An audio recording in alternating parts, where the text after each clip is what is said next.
शून्यवादी पाश्चात्यदेशतारिणे नमो महावदन्याय कृष्णप्रेमप्रदायते कृष्णाय कृष्णचैतन्य नामिने गौरत्विषे नमः।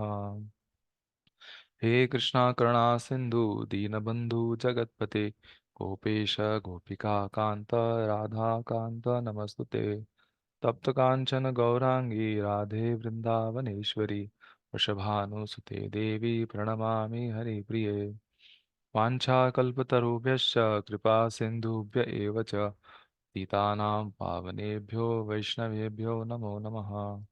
जय श्री कृष्ण चैतन्य प्रभु नित्यानंद श्री अद्वैत गदाधर श्रीवासादि गौर भक्तवृंद। हरे कृष्णा कृष्णा कृष्णा हरे हरे, हरे राम राम राम हरे हरे। हरे कृष्णा। तो हम अभी श्लोकों का उच्चारण करेंगे। चलो लीजिए लो।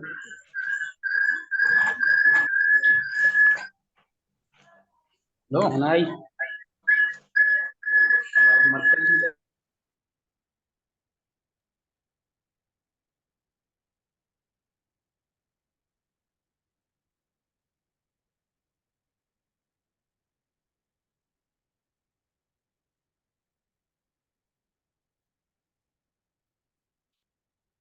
हरे कृष्णा।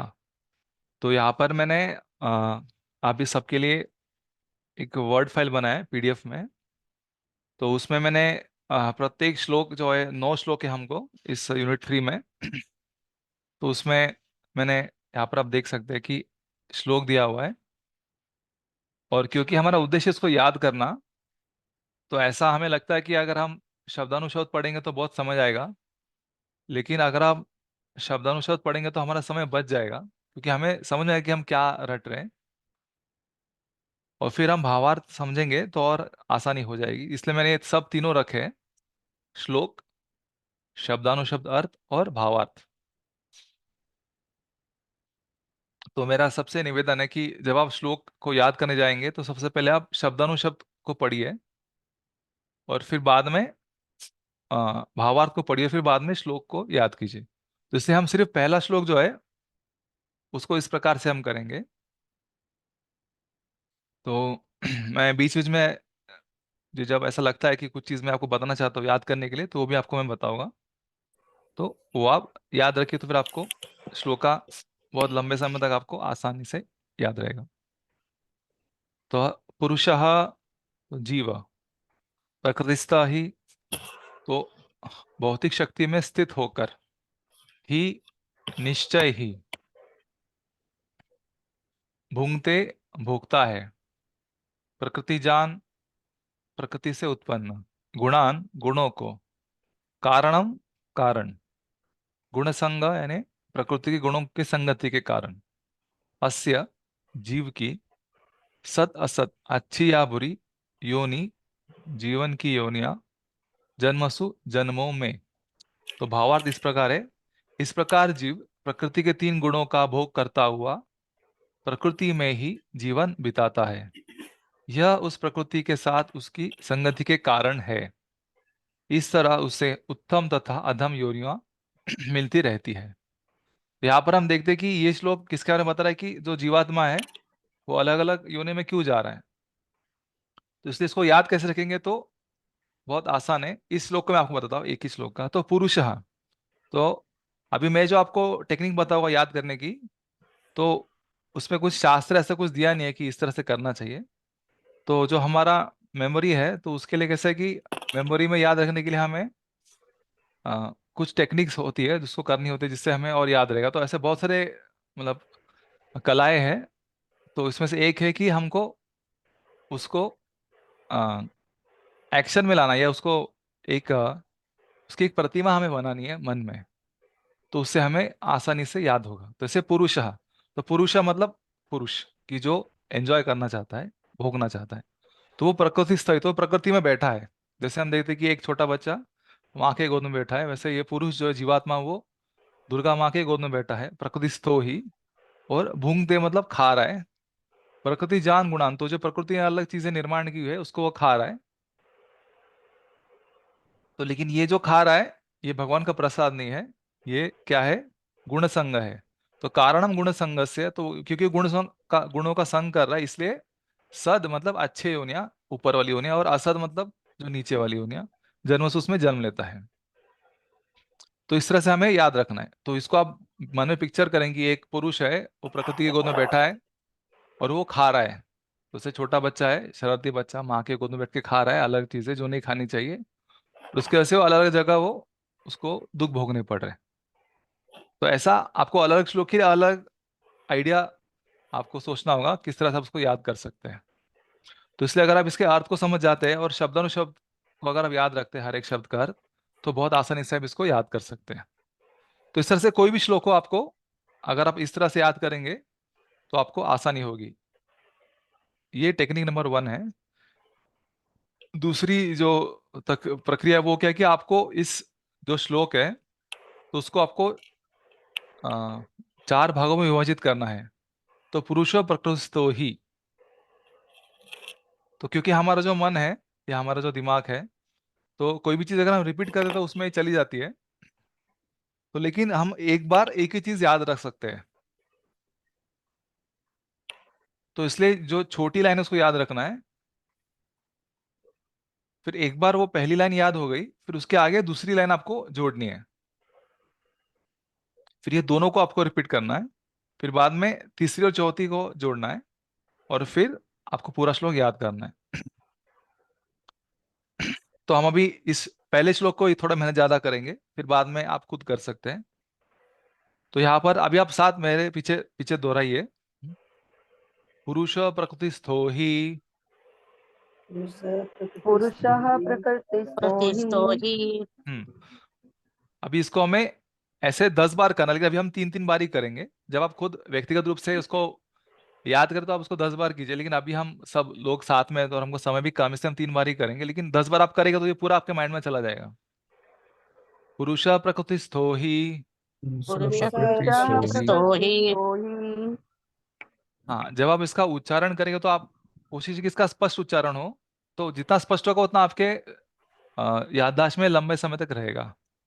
पुरुषः प्रकृतिस्थो ही। पुरुष पुरुषः प्रकृतिस्थो प्रकृतिस्थो ही। हि ठीक है, तो पहली लाइन होगी 10 बार।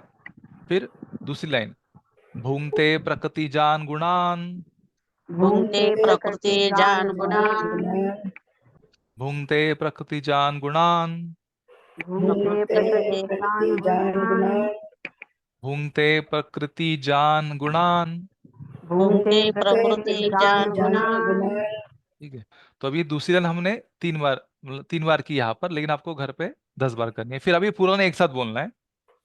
पुरुष है प्रकृतिस्थो ही। पुरुष प्रकृतिस्थो ही। भुंक्ते प्रकृति जान गुणान। भुंक्ते प्रकृति जान गुणान्।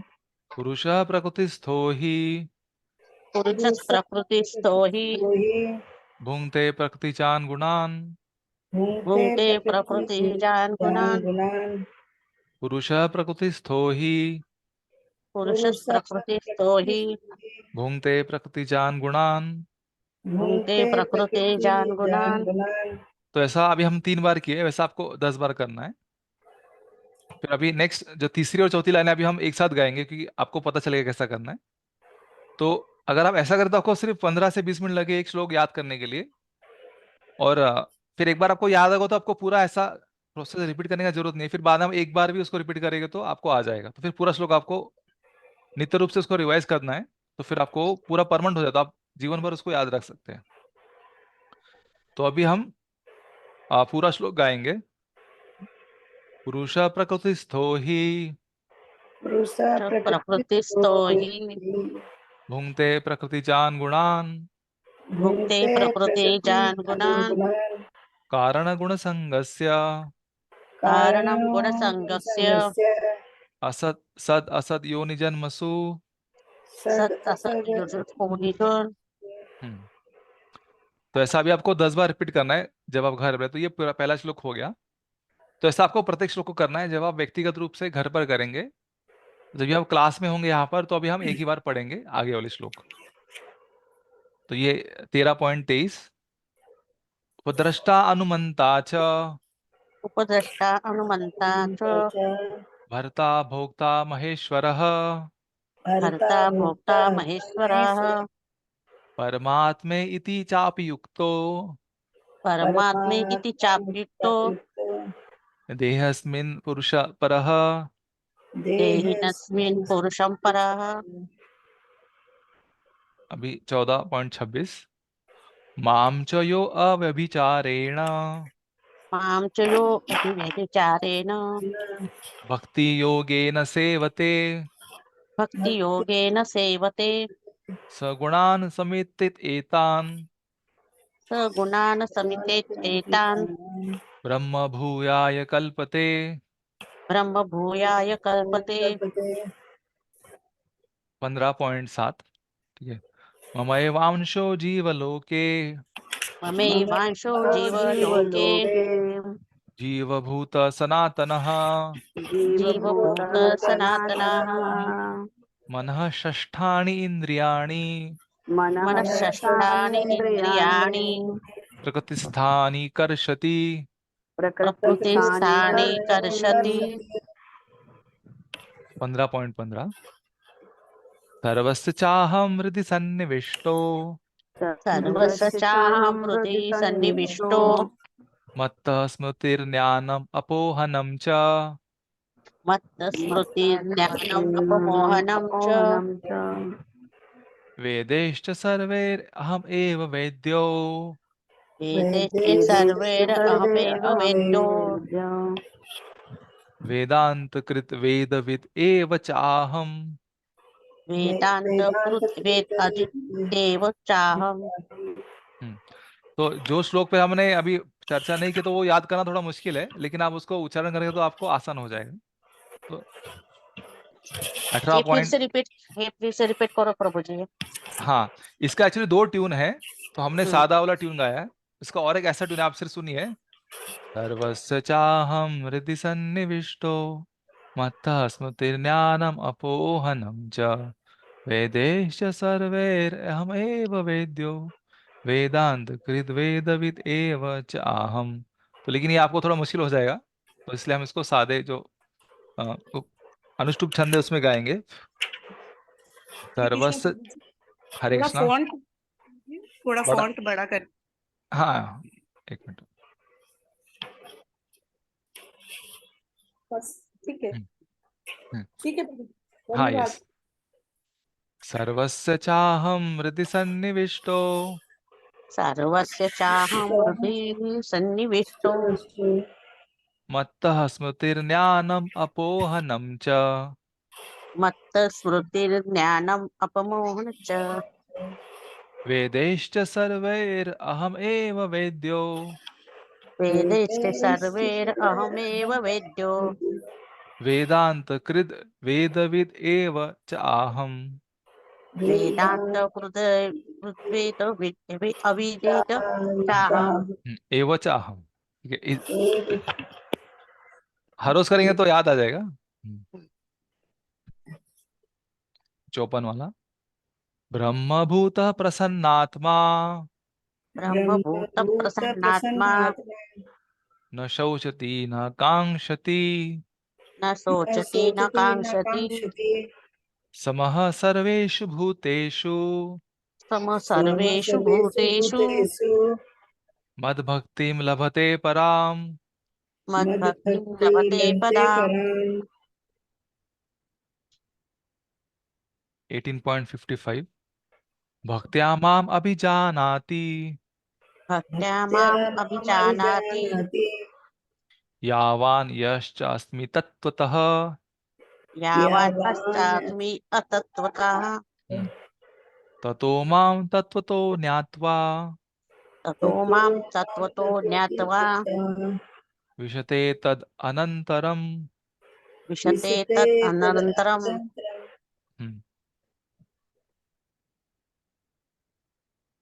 18.65 मन्मना भव मद्भक्तो मन्मना भव मद्भक्तो मद्याजी मां नमस्कुरु मद्याजी मां नमस्कुरु मामे वैश्यसि सत्यं ते मामे वैश्यसि सत्यं ते प्रतिजाने प्रियो असि मे। प्रतिजाने प्रियो असि मे।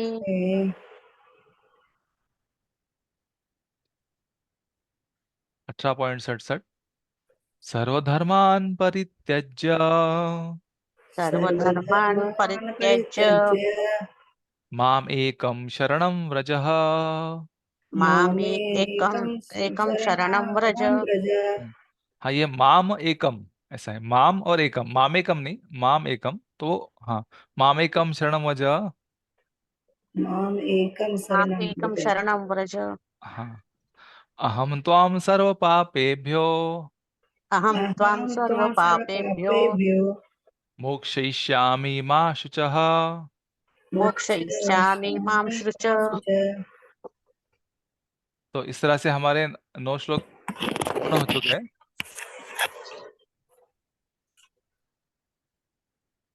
तो अभी हम हमारे क्लास को शुरुआत करेंगे।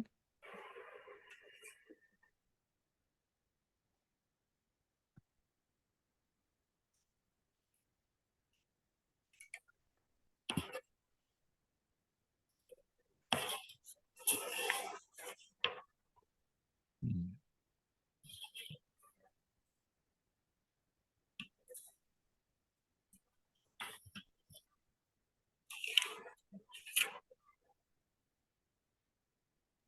14 पॉइंट।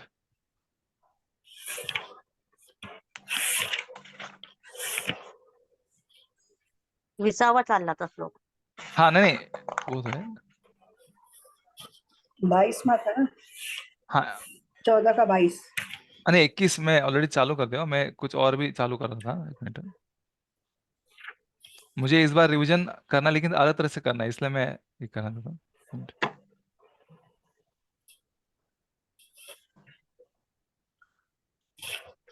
तो हमने पिछले सत्र में 21 का जब शुरुआत किया था, तो इस के आगे बढ़ने के लिए मतलब जरूरी है कि हमें जो 3 गुण हैं वो अच्छी तरह से समझे हो। तो इसलिए मैं चाहता था कि इसको शुरुआत करने से पहले हमने जो पिछले चीजों में मतलब 14वें अध्याय में पहले श्लोक से लेकर 20वें श्लोक तक जो हमें सीखा है, तो आपको समझा है कि नहीं वो मुझे जानना था। तो इसलिए मैं उसका एक रिवीजन करना चाहता, लेकिन एक अलग प्रकार से रिवीजन करना चाहता था।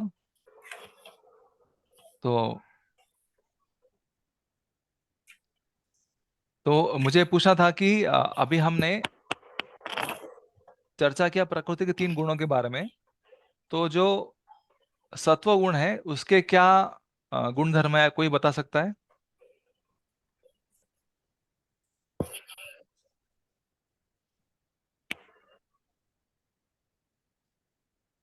हरे कृष्णा। हाँ, बोलिए माता जी। हरे कृष्ण प्रभु जी। हरे कृष्णा। ज्ञान और सुख। हम्म। तो जो व्यक्ति सत्वगुण में होता है उसको ज्ञान और सुख की प्राप्ति होती है, और साथ साथ अगर कोई ज्ञान और सुख में है तो वो सत्वगुण में है, इस तरह से। तो दोनों ही सत्य है। ठीक है। दूसरा, रजोगुण के क्या क्या गुण धर्म है? आप पढ़ के भी बता सकते हैं, क्योंकि बाद में आपका सवाल पूछूंगा मैं।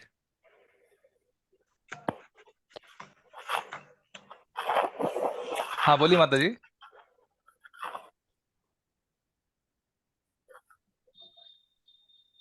दिव्य रूपा माता जी, आप बोल सकते हैं। हाँ, हरे कृष्ण। हरे कृष्णा। मैथुन की अ, इच्छा। हाँ, इच्छा, ओके। और क्या क्या होता है रजोगुण में, क्या क्या होता है? भोग और तृष्णा, ये 2 चीजें होती है। और तो संघर्ष करते रहते हैं। संघर्ष करते रहते हैं, और करेक्ट। ऐसा भी आप प्रभु जी, डायरेक्टली भी। हाँ, बोलिए बोलिए। एक एक और पॉइंट इसमें कि हम्म जब जब मनुष्य भौतिक शरीर के प्रति सचेत रहता है तो वह हम्म केवल इंद्रिय तृप्ति के लिए कर्म करता है। हम्म तो जब व्यक्ति रजोगुण में होता है, तो केवल इंद्रिय तृप्ति के लिए कर्म करता है। सही है। और अभी तीसरा जो मुझे पूछना था कि तमोगुण का क्या मतलब उनके क्या क्या लक्षण है तमोगुण के? प्रमाद, आळस, निद्रा। करेक्ट। आलस, निद्रा और प्रमाद। तो आलस मतलब व्यक्ति बहुत आलस में होता है, प्रमाद मतलब पागलपन, और निद्रा मतलब बहुत सोता है वो। तो अभी मैं आपको कि अभी क्या आप सब भक्ति शास्त्री पढ़ रहे हैं, तो इन गुणों को हमें ना केवल याद रखना है कि सतोगुण से ये होता है, रजोगुण से भोग तृष्णा होती है, और तमोगुण से आलस निद्रा और प्रमाद होता है। तो ये जो 3 गुण है, तो मैं आपको बताना चाहता था। एक मिनट, मैं आपको ये क्यों ये बता रहा हूँ। तो अभी हम जाएंगे, जब हम इस 18वें अध्याय में जाएंगे, तो 18वें अध्याय के 40वें श्लोक में भगवान क्या बताते हैं, आप थोड़ा पढ़िए। तो उषा माता जी, आप इसको पढ़ सकते हैं?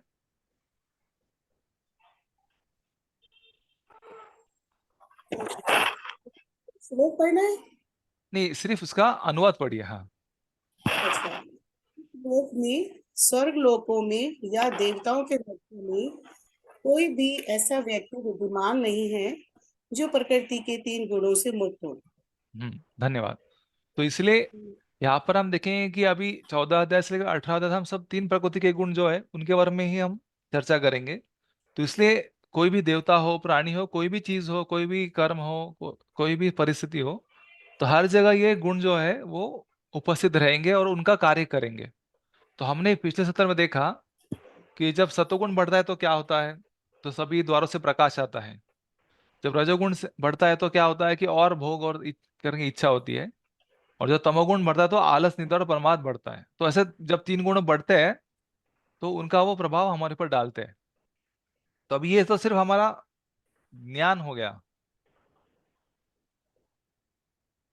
तो हमने 13वें अध्याय के 5वें श्लोक में देखा था कि जो कोई भी जीवात्मा होता है, जैसे हम सब भी जीवात्माएं हैं, तो हम भी 5 स्तर पर होते हैं। एक है अन्नमय कोश, फिर दूसरा है प्राणमय कोश, और ज्ञानमय कोश। फिर विज्ञानमय कोश मतलब हम सब जो भौतिक शास्त्री के लोग हैं वो विज्ञानमय कोश में है, और फिर आनंदमय कोश। तो इसलिए अगर आपको सिर्फ पता चले कि थ्योरेटिकली ये क्या है, तो आप अभी ज्ञान पर है, लेकिन विज्ञान में इसको कैसे हम जिंदगी में इस्तेमाल करें वो हमें समझना चाहिए। तो जब तक आप ये नहीं समझेंगे तब तक मतलब भक्ति शास्त्री का सिर्फ आपको सर्टिफिकेट मिलेगा, लेकिन जिसका उसका जो उद्देश्य है कि आप भक्ति में प्रगति करें, तो उसमें आपको बहुत सारे अड़चने आती रहेंगी या आपको समझ में नहीं आएगा, कि क्लैरिटी नहीं होगी। तो सत्वगुण का एक लक्षण है क्लैरिटी या स्पष्टता। तो इसलिए मैं अभी आपको एक उदाहरण बताऊंगा, तो आपको इसको ध्यान से देखना है। और जब भी आप कोई क्रिया प्रकृति में देखेंगे तो उसको आप अलग अलग तरह से उसको आप समझ सकते हैं। तो इसलिए अब ये इस उदाहरण को आपको प्रस्तुत करूंगा, तो फिर हम इस उदाहरण को देख के हम चर्चा करें कि आपको क्या लगता है कि इसकी ये जो गतिविधि है वो कौन से गुण में है, क्यों है, उसका परिणाम क्या होगा। तो मैं आपको 2 उदाहरण बताऊंगा, तो आपको उसको देख के आपको समझना है। तो ये जो अध्याय है ये मुनिगणों का अध्याय है, प्राणेश्वर गौर प्रभु। तो इसलिए अभी आपको मुनि ऐसा चिंतन करना होगा।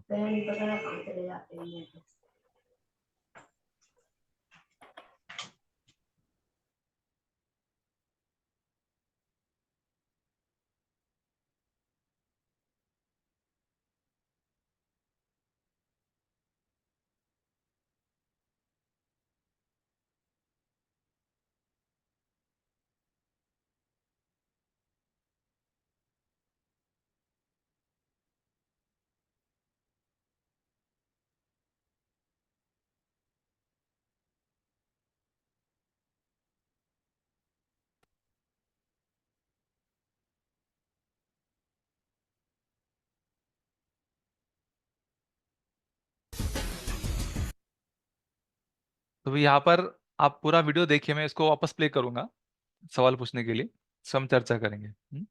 तो मैं इसमें प्राणी का उदाहरण क्यों ले रहा हूं, क्योंकि इसमें कोई व्यक्ति को क्षति नहीं पहुंचेगी।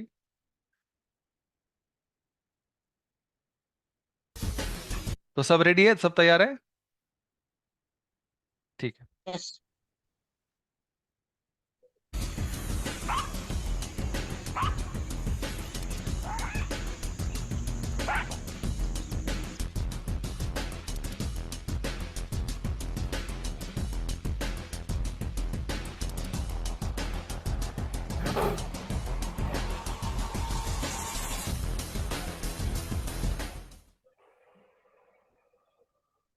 तो अभी आप सबने इसको देखा, तो इसमें आपको क्या समझ में आया?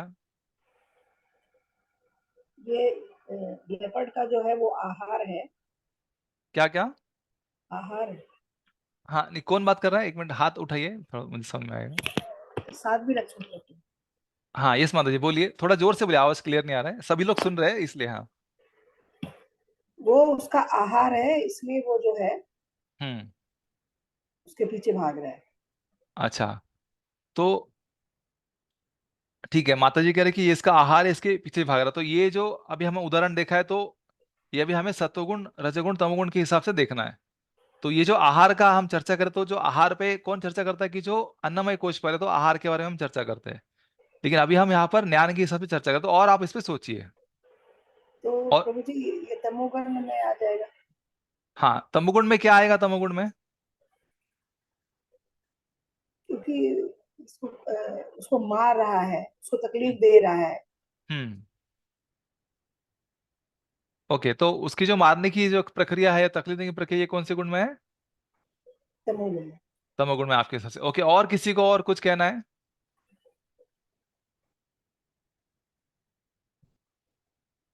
हरे कृष्ण प्रभु। हाँ, हरे कृष्णा। हाँ, मेरी जैसी छोटी सी बुद्धि है, उसमें जो समझ आया है हम्म। वो मुझे लगा कि जो लेपर्ड है उसके पीछे जैकाल मतलब है। हम्म। जैकाल मतलब वो बहुत ही अज्ञान में है, उन्हें नहीं पता कि मैं किससे पंगा ले रहा हूँ, उनके पीछे जा रहे हैं। करेक्ट। तो इसकी गलती यही है कि वो उसे अज्ञानी है, वो उसे नहीं मालूम कि इसका रिजल्ट क्या होगा। हाँ, बहुत बेहतर, बहुत बढ़िया। तो यहाँ पर हम देख रहे हैं कि जो अ, उसको सीआर बोलते हैं या फॉक्स बोलते हैं। तो ये जो सीआर है, तो ये किसके पीछे भाग रहा है? तो वो मतलब जो चीता है उसके पीछे भाग रहा है। तो ये सही है कि गलत है? ये गलत है ना, क्योंकि उससे शक्तिशाली व्यक्ति है वो, है ना। तो जैसे अगर आप ट्रेन में जा रहे हैं और अगर आप किसी पुलिस से पंगा ले गए, उसकी कुछ गलती भी नहीं है फिर भी, तो आप मूर्खपना कर रहे हैं, नहीं, पागलपन कर रहे हैं, है ना। तो ये जो सीआर है, इसको क्या, इसको कौन से गुंडे ने पकड़ा है? कोई बोल तमोगुण। सकता? तमोगुण से। कैसे? क्योंकि वो पागलपन कर रहा है। हाँ, बहुत बेहतर। कौन आंसर कर रहा है? हाथ उठाएंगे। कुणाल। हाँ, कुणाल, प्रभु यस, जी करेक्ट। हरे कृष्ण। हाँ, बहुत बहुत धन्यवाद। तो आप सबको समझा कि जो वो सीआर है, उसने क्या प्रक्रिया की है? कि उसने एक चीता को चैलेंज किया जो उससे बड़ा है, और उसको उससे कुछ मिलने भी नहीं, फिर भी उससे चैलेंज कर रहा है। और वो, आप अगर देखेंगे तो ये पागलपन है कि नहीं? तो इसलिए वो तमोगुण में है। तो वहां पर दो सीआर थे। तो अभी उन दो सीआर के हम देखेंगे। तो जो दूसरा सीआर है वो क्या कर रहा है, वापस हम देखेंगे इसको।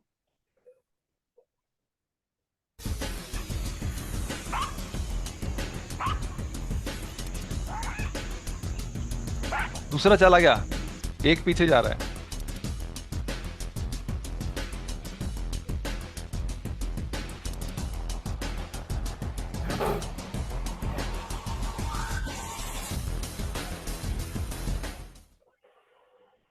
तो अभी आप सबने देखा कि दो सीआर थे। तो जो पहला सीआर था वो पागलपन में था, लेकिन दूसरा कौन से गुण में था? बुद्धिमान वो रजोगुण में। रजोगुण में था। कैसे क्या? सत्वगुण में। हाँ, सत्व में कौन कौन बोल रहा है? हाथ ऊपर उठा सकते हैं। ठीक है।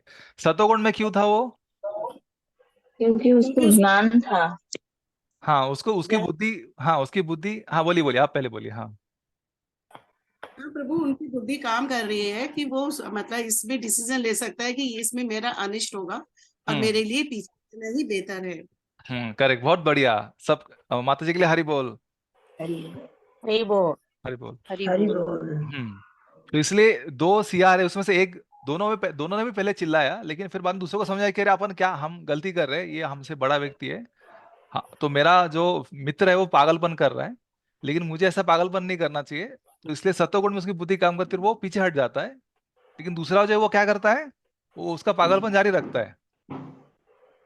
ठीक है। तो अभी आप सब सही दिशा में सोच रहे हैं। अभी आगे आपका सवाल पूछूंगा। कि जिस व्यक्ति ने पागलपन किया तो उसकी प्रक्रिया तमोगुण में है, आप कैसे कह सकते हैं? तो पहला चीज आपने कहा पागलपन, दूसरा क्या है और क्या लक्षण है कि जिससे आप कह सकते कि इसकी प्रक्रिया तमोगुण में है?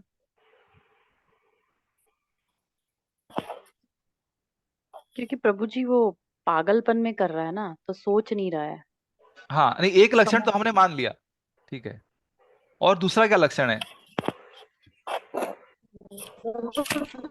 हाँ, आपका आवाज क्लियर नहीं आ रहा है उसको सब समझ कुछ। में नहीं आ रहा ब्रो की मतलब हरे कृष्णा। हाँ हाँ bro, मतलब उसको समझ में नहीं आ रहा है कि जो कर रहे हैं उसका रिजल्ट क्या होने वाला है। हाँ हाँ, करेक्ट। तो आप सही दिशा में सोच रहे हैं, तो आगे क्या फिर रिजल्ट रिजल्ट क्या है? सुमंगल सखा प्रभु, आपने जो अभी बोला उसी में उसका उत्तर छुपा हुआ है। ठीक है, आपको क्लू देता हूं मैं। जो उसने प्रक्रिया की पागलपन की, तो वो कौन से गुण में थी? सुमंगल वो तो सुमंगल तमोगुण तमोगुण में। में। तो जो व्यक्ति तमोगुण में कोई भी कार्य करता है उसका रिजल्ट क्या होता है? रिजल्ट खराब होता है। हाँ, बहुत असफ ज्यादा। हाँ असफलता, अनिष्ट, हाँ, और दुख दुख। दुख, बहुत ज्यादा दुख। तो इसलिए हमने देखा कि उस सीआर का क्या हुआ? मृत्यु हो गया। वो मर गया, मृत्यु हो गया है कि नहीं? बात तो इसलिए जो भी प्रक्रिया हम कर रहे हैं, अगर हम बिना सोचे करेंगे तो उसका रिजल्ट क्या होगा? मृत्यु होगा। ये आपको समझ में आया? यस। तो इसलिए ये प्रक्रिया तमोगुण में कैसे, क्योंकि उसका परिणाम से हमने जान लिया ना, जो भी प्रक्रिया हमने की उसका परिणाम क्या था? मृत्यु या बहुत ज्यादा दुख। तो इसलिए ये तो प्रक्रिया कौन से गुण में है? तमोगुण में। क्योंकि तमोगुण का लक्षण क्या है कि जो तमोगुण का रिजल्ट होता है वो किस में होता है? हाँ, तमोगुण का जो रिजल्ट होता है, परिणाम, तो वो किस में आता है? आलस, निद्रा और प्रमाद में, है ना? तो इसमें क्या हो गया? इसका आलस नहीं हुआ, इसका जो रिजल्ट है आलस और निद्रा, प्रमाद नहीं हो तो निद्रा, परमानेंट निद्रा हो गई, है ना, हमेशा के लिए सो गया वो। तो इस तरह से आपको एनालाइज करना है। आप समझ में आ गए? तो आप जिंदगी में जो कार्य करेंगे तो आपको देखना है कि आप कौन से गुण में करें। अगर आप उसको तमोगुण में कर रहे हैं तो उसका परिणाम क्या होगा? आलस, निद्रा और प्रमाद। तो यहाँ पर हमने एक प्रकृति का कोई भी उदाहरण लेके हमने देखा,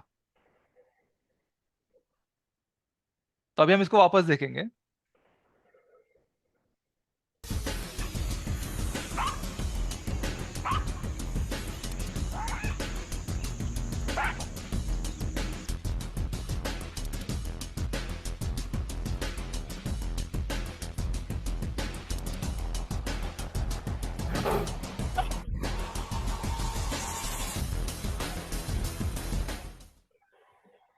तो अभी हम वापस देखेंगे, तो इसमें अभी मुझे क्या दिखाना है कि जो चीता था तो उसका कार्य कौन से गुण में था? अगर हम परिणाम के दिशा से देखेंगे तो क्या उसको सक्सेस मिला चीता को? मिला। मिला ना ब्रो, मिला सत्वगुण। है ना? तो इसलिए आचार्यगण लिखते हैं, जब हम भगवद गीता पढ़ते तो उसके अंदर कि जो तमोगुण है उसका जो परिणाम क्या होता है कि असफलता। तो इसलिए अगर हम कोई कार्य कर रहे, भक्ति में हो या भौतिक जीवन में, हम बार बार प्रयास कर रहे हैं, बार बार प्रयास कर रहे हैं, लेकिन सफलता नहीं मिल रही है। तो जो हम भक्ति कर रहे हैं, हम जप माला कर रहे हैं, लेकिन हमारा ध्यान नहीं लग रहा है, ध्यान नहीं लग रहा है, भक्ति में हमें टेस्ट नहीं मिल रहा है। तो भक्ति का रिजल्ट क्या है कि हमें आनंद मिलना चाहिए, लेकिन हमें आनंद नहीं मिल रहा है। तो मतलब हमारा जो बहुत सारे जो कार्य है वो किस में हो रहे हैं? तमोगुण में हो रहे हैं। क्या ये सच है? सही है सर। हाँ ब्रो। हाँ है कि सही नहीं? है। हाँ। और अगर हम भक्ति में कुछ कार्य कर हमें बहुत आनंद मिल रहा है, तो फिर ये कौन से गुण में हम कार्य कर रहे हैं? सत्वगुण में। तो हाँ, सतोगुण या फिर शुद्ध सत्व या भक्तिमय कार्य कर रहे हैं, ऐसा दोनों भी हो सकता है। तो इसलिए हमने देखा कि जो चीता है तो वो, हम देखते हैं कि वो आगे जा रहा है और वो उसके ऊपर भौंक रहा है सीआर, लेकिन फिर भी वो उसको सहन कर रहा है, सहन कर रहा है। लेकिन जब उसका लिमिट खत्म हो गया तो उसने फिर उसका एक्शन लिया, और जब उसने एक्शन लिया तो उसका रिजल्ट उसको मिल गया, है ना? तो इस तरह से सत्वगुण में जो व्यक्ति होता है तो उसका जो कार्य होता है तो उसको उसका रिजल्ट उसको मिलता ही है। तो इसलिए हमें सत्वगुण में कार्य करना चाहिए। तो इससे हमें सीखने को क्या मिलता है कि हम कोई भी कार्य अगर सतोगुण में करेंगे तो हमको रिजल्ट मिलना ही है।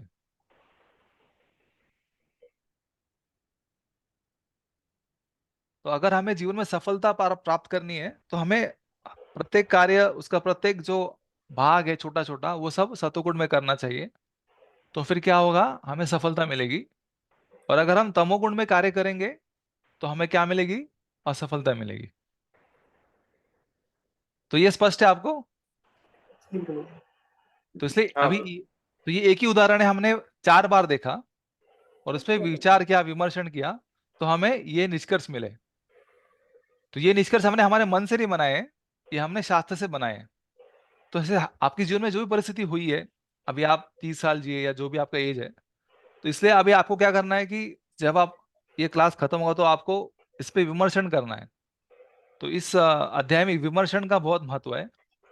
तो आपको विमर्शन करके मैंने ये कार्य किया, मुझे इसमें सफलता मिली, तो जो मैंने कार्य किया वो कौन कौन से मैंने उसमें लक्षण मुझे दिखाई देते हैं, तो वो लक्षणों से फिर हमें पता चलेगा कि ठीक है, तो मुझे सफलता मिली, मतलब वो लक्षण सतोगुण में होने चाहिए। फिर आप चेक कीजिए जो शास्त्र में कहा है वो वाकई में सत्य है कि झूठ है, आपको कैसे पता चलेगा? तो आपको इसको चेक करना है आपकी जिंदगी में। फिर जब आप चेक करेंगे तो आपको पता चलेगा कि हाँ ये तो सही है, तो फिर आपका शास्त्र के ऊपर श्रद्धा बढ़ेगी और आपका और मन लगेगा भगवद्गीता पढ़ने के लिए। तो अभी हम और एक उदाहरण देखेंगे। अभी यही व्यक्ति है,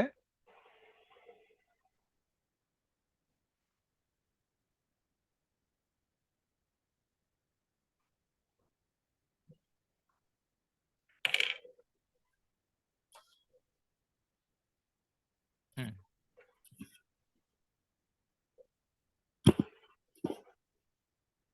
तो सभी मुनिगण कृपया ध्यान दे। तो यहाँ पर मैं भक्त नहीं कहूंगा क्योंकि अभी हम मुनि के मतलब भूमिका निभा रहे हैं। तो भक्त भी मुनि होता है, ऐसा नहीं कि भक्त मुनि नहीं होता है, लेकिन मुनि भक्त तो ऐसा जरूरी नहीं है। तो अभी वापस इसको देखना है। तो इस बार मुझे ये उत्तर मत दीजिए कि हम लड़ाई कर रहे हैं दो लोग, ऐसा तो हमारा उद्देश्य अलग है। तो ध्यान से इसको देखिए, फिर मैं आपका सवाल पूछूंगा।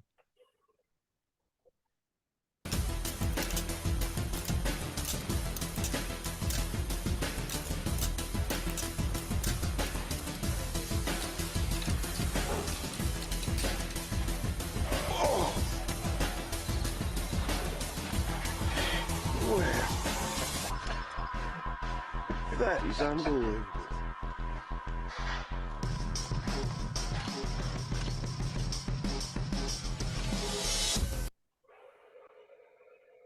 तो अभी इसमें आपको क्या दिखाई दिया? कोई बोल सकता है? अब चीता के बारे में बोल रहा हूं मैं, या जो भी आपको दिखा रहा है बोलिए, चलो।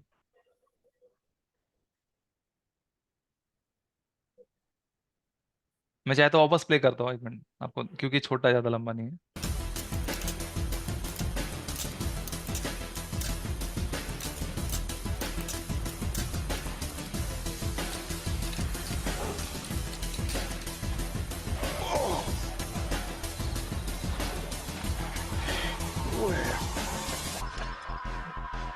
That is unbelievable.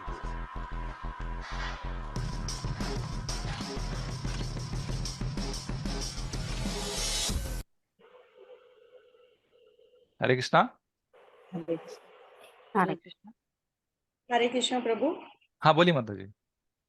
प्रभु, जो मुझे समझ में आया है कि जैसे जो भी कर रहे हैं वो हम्म, से एक की नजर पड़ जाती है, वो ज्यादा सचेत है और हम्म, उसकी तो नजर पड़ जाती है, बाघ है या जो भी, तो हम्म, वो पीछे को मुड़ता है वहां से हटने के लिए उस सिचुएशन से कि हम्म, इसमें मेरा मौत होने वाला है, और हम्म। दूसरा जो है वो बाघ उसको कैप्चर कर लेता है।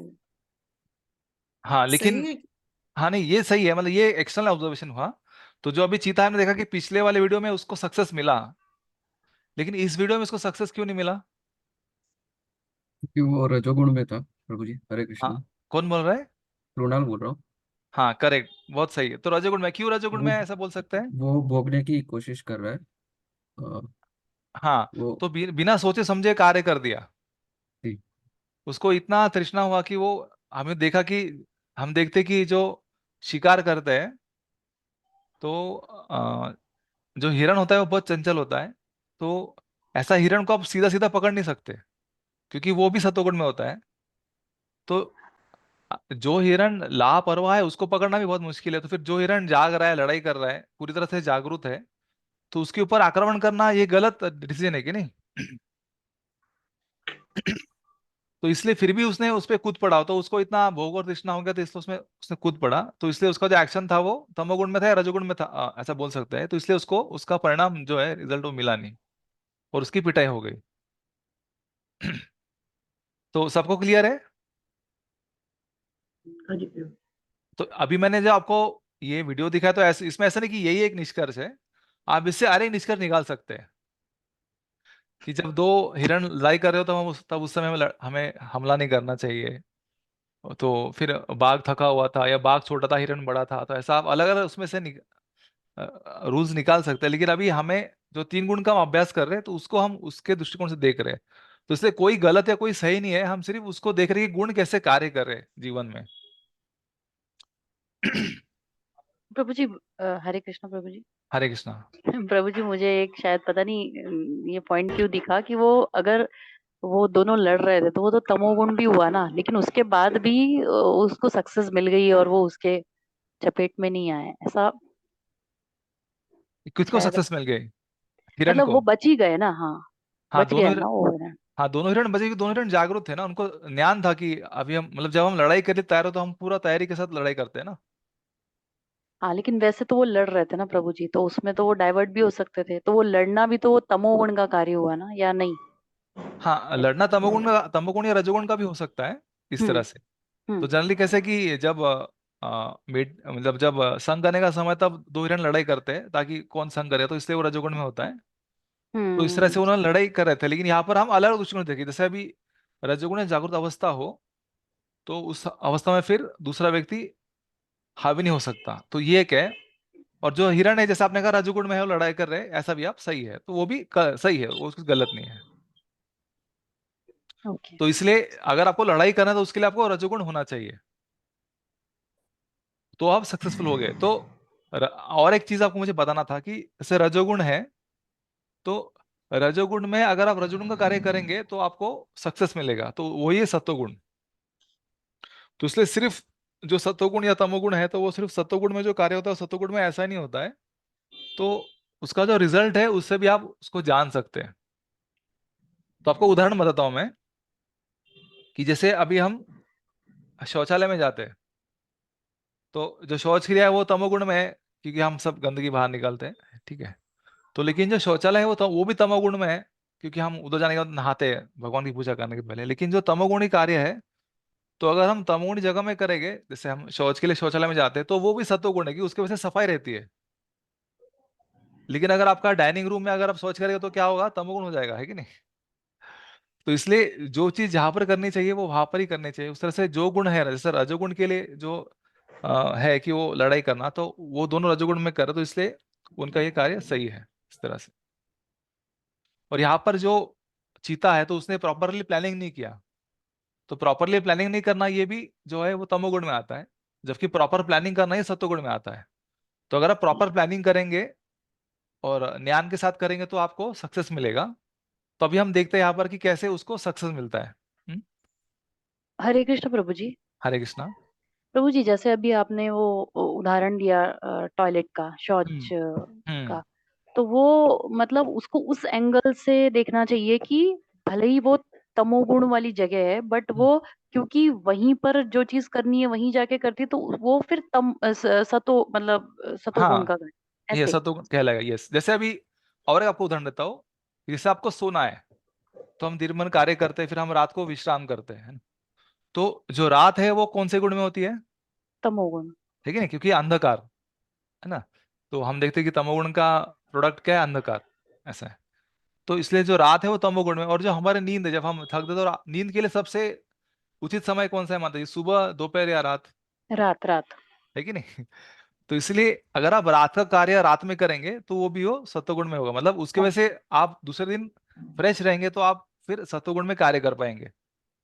जी जी प्रभु जी। तो इस तरह से आप समझ सकते हैं। तो इसलिए इसका और डीप अंडरस्टैंडिंग है, तो अब जितना आप उस पर सोचेंगे, मनन करेंगे, तो उतना आपको समझ में आएगा कि आपके जीवन में आप क्या कर रहे हैं। इसलिए तो इसके 2 उदाहरण मैं आपको बता सकता हूँ प्रैक्टिकल लाइफ में। कि जैसे आ, भगवान ने 4 वर्ण किए, ब्राह्मण, क्षत्रिय, वैश्य और शूद्र। तो जो ब्राह्मण है वो पठन पाठन यजन याजन करता है, तो वो जो है तो उसका कार्य सत्वगुण में है। तो अगर वो उसका जो कार्य सत्वगुण का पठन पाठन या पढ़ाई करना पढ़ाना, तो अगर वो कार्य करता तो फिर वो उसमें उसको सक्सेस मिलेगा, क्योंकि वो उसका फील्ड है। तो लेकिन लड़ाई करना जो है वो किसका काम है? वो क्षत्रिय का काम है कि नहीं? क्षत्रिय का। और बिजनेस करना किसका काम है? वैश्य का। वैश्य का। ठीक है। तो इसलिए जो व्यक्ति का जो कार्य है, अगर वो व्यक्ति वो कार्य करता तो उसमें उसको सिद्धि प्राप्त होगी और उसका जीवन सत्वगुण, मतलब उसको शांति रहेगी, जीवन में सुख और ज्ञान का आभास होगा। तो अभी हम सब जो लोग हैं, जैसे हम सब अभी भक्त है, तो अभी हम हमारा जो व्यवसाय कर रहे हैं तो कोई टीचर है, कोई गृहिणी है, फिर कोई बिजनेसमैन है, कोई एक बड़ा पदाधिकारी व्यक्ति है। तो हालांकि उसको वो जो कार्य कर रहा है, जैसे अभी कोई व्यक्ति जॉब कर रहा है, तो जॉब करना जो है, किसी के अंडर काम करना, ये भगवद गीता के अनुसार शूद्र है, कि परिचर्यात्मक होना शूद्र से सौजन। तो इसलिए अगर आपका स्वभाव ब्राह्मण, क्षत्रिय और वैश्य है, तो आप किसी के अंडर काम नहीं कर सकते, आप खुद इंडिपेंडेंटली काम करेंगे। तो लेकिन अगर आप आपके स्वभाव के अनुसार नहीं कर रहे, अगर आप किसी आपका स्वभाव है ब्राह्मण का, लेकिन आप किसी के अंदर शूद्र ऐसा जॉब करें, तो आप कभी भी सुखी नहीं रहेंगे। तो आपके जीवन में क्या आएगा? आलस, नहीं तो प्रमाद आएगा कि अरे मेरे को ये जॉब मुझे अच्छा नहीं लगता है, बोर हो रहा है मुझे, है ना, पागलपन हो रहा है, ऐसा करके। तो इसलिए हमें भी जानना चाहिए कि हमारा स्वभाव क्या है। क्या हम ब्राह्मण, मतलब हमारा जो मुख्यतः स्वभाव क्या है? क्या हम ब्राह्मण स्वभाव के हैं? क्या हम क्षत्रिय स्वभाव के हैं? क्या हम वैश्य स्वभाव के हैं? क्या हम शूद्र स्वभाव के? तो उसके हिसाब से आपको आपका जॉब चूज करना है, आपकी सेवा चूज करनी है। तो अगर आप ऐसा करेंगे तो आपके जीवन में सत्वगुण का उदय होगा। लेकिन अगर आप कुछ ऐसा कार्य चूज करेंगे जो आपका है ही नहीं, तो फिर आपके जीवन में तमोगुण का उदय होगा। इस तरह तो आप कभी सुखी नहीं रहेंगे, वो कभी ज्ञान नहीं होगा, आप हमेशा कंफ्यूज रहेंगे कि क्या करना चाहिए। तो इसलिए सत्वगुण क्या है? तो ये सिर्फ सुख और ज्ञान नहीं है, तो उसका सही तरह से आपको एप्लीकेशन भी समझना चाहिए। तो इसलिए आप सत्वगुण में कार्य करेंगे तो क्या होगा? आपको रिजल्ट मिलेगा। तो जैसे अभी हम इस वीडियो में देखेंगे, तो ये मैं आपको जो प्राणियों का वीडियो दिखा रहा हूं, तो ऐसा नहीं कि इसी में सिर्फ आपको सक्सेस मिलेगा। तो ये आपके जीवन में भी आप आपकी परिस्थिति को एनालाइज कर सकते हैं। लेकिन यहाँ पर सबको प्राणी को देखना अच्छा लगता है और समझ में जल्दी आता है, पर हमको कंसेप्ट पे फोकस करना है। तो इसलिए यहाँ पर हमें प्राणी को देखकर पथभ्रांत नहीं होना, लेकिन हमको हमारे जो मूल तत्व पर उस पर हमें ध्यान देना, इसलिए मैं चर्चा कर रहा हूँ। तो अभी आप इसको देखिए, अभी इसमें हम ज्यादा चर्चा नहीं करेंगे।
हरे कृष्णा।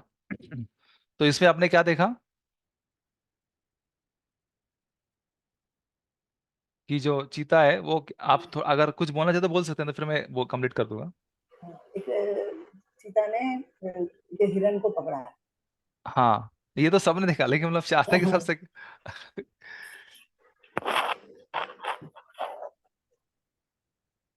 तो प्रभु जी, जैसे उसका तो ये आहार है, तो वो जो है वो किस में आएगा, फिर सतोगुण में आएगा या फिर तमोगुण में आएगा? हाँ, अच्छा सवाल पूछा आपने। तो एक मिनट ना, मैं मेरा पंखा बंद करता हूँ।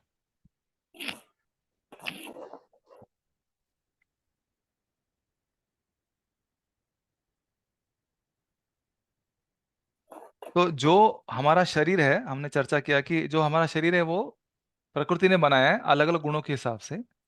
तो जैसा हमने हमें देखा कि पुरुष प्रकृतिस्थो ही भुंक्ते प्रकृति जान गुणान, कारण गुण संगस्य असद असद योनि जन्मसु। तो जैसा हमने संग किया वैसा वो उसको शरीर प्राप्त हो। तो अभी ये चीता का शरीर है, तो उसके लिए मांसाहार करना ही सत्वगुण में है। जी। क्योंकि अगर वो नहीं मांसाहार नहीं करेगा और घास आएगा तो वो कुछ भी कार्य नहीं कर पाएगा, उसको आलस आएगा, निद्रा आएगा, प्रमाद आएगा, है कि नहीं? वैसे हम जो मनुष्य है तो हमारे लिए योग्य भोजन क्या है? शाकाहारी भोजन, जो भगवान ने कहा है, तो हमें वो लेना चाहिए। हालांकि हम तमोगुण और रजोगुण भी ले सकते हैं, लेकिन वो अगर हम लेंगे सत्वगुण तो हम सत्वगुण में रहेंगे। तो वैसे ही अलग अलग हमें शरीर दिए है भगवान ने, तो उस शरीर के हिसाब से जो आहार योग्य है तो वही हमें लेना चाहिए। तो फिर हमारे शरीर में सत्वगुण रहेगा। तो इसलिए हमारा शरीर है वो भी इतना आसान नहीं है। तो इसलिए हमारे शरीर में सत्वगुण बनाने के लिए आहार है, फिर हमारा सोना भी है। आप कितना भी सात्विक आहार हो, लेकिन आप रात भर नहीं सोएंगे तो क्या होगा? आलस। हाँ, तमोगुण आएगा आपके शरीर में, है ना?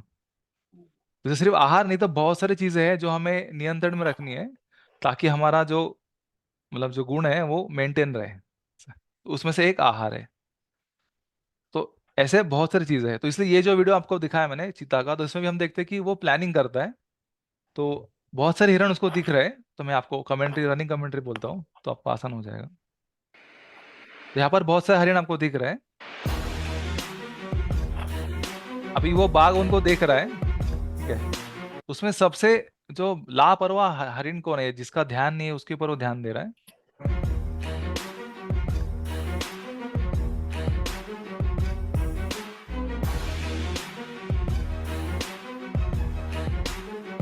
अभी ऊपर क्यों चढ़ा? ताकि उसको, हिरण को नहीं पता चल कि वो आ रहेगा, तो ऐसा प्लानिंग होता है।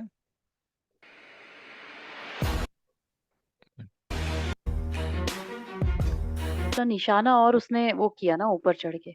हाँ, उसने लोकेट किया, लेकिन उनको पता नहीं चल रहा है, तो पॉज नहीं कर सकते। तो सब हिरण, लेकिन जो तमोगुण में है, जो आलस में है, या जो इनअटेंटिव है, आनाकानी, उसके ऊपर वो ध्यान देता है। तो इनअटेंशन सबसे बड़ा तमोगुण है। तो ये सर खुजा रहा है जो हिरण, आप देखेंगे अभी, उसके ऊपर उसका ध्यान है। बाकी सब लोग चेत है, लेकिन ये अचेत है।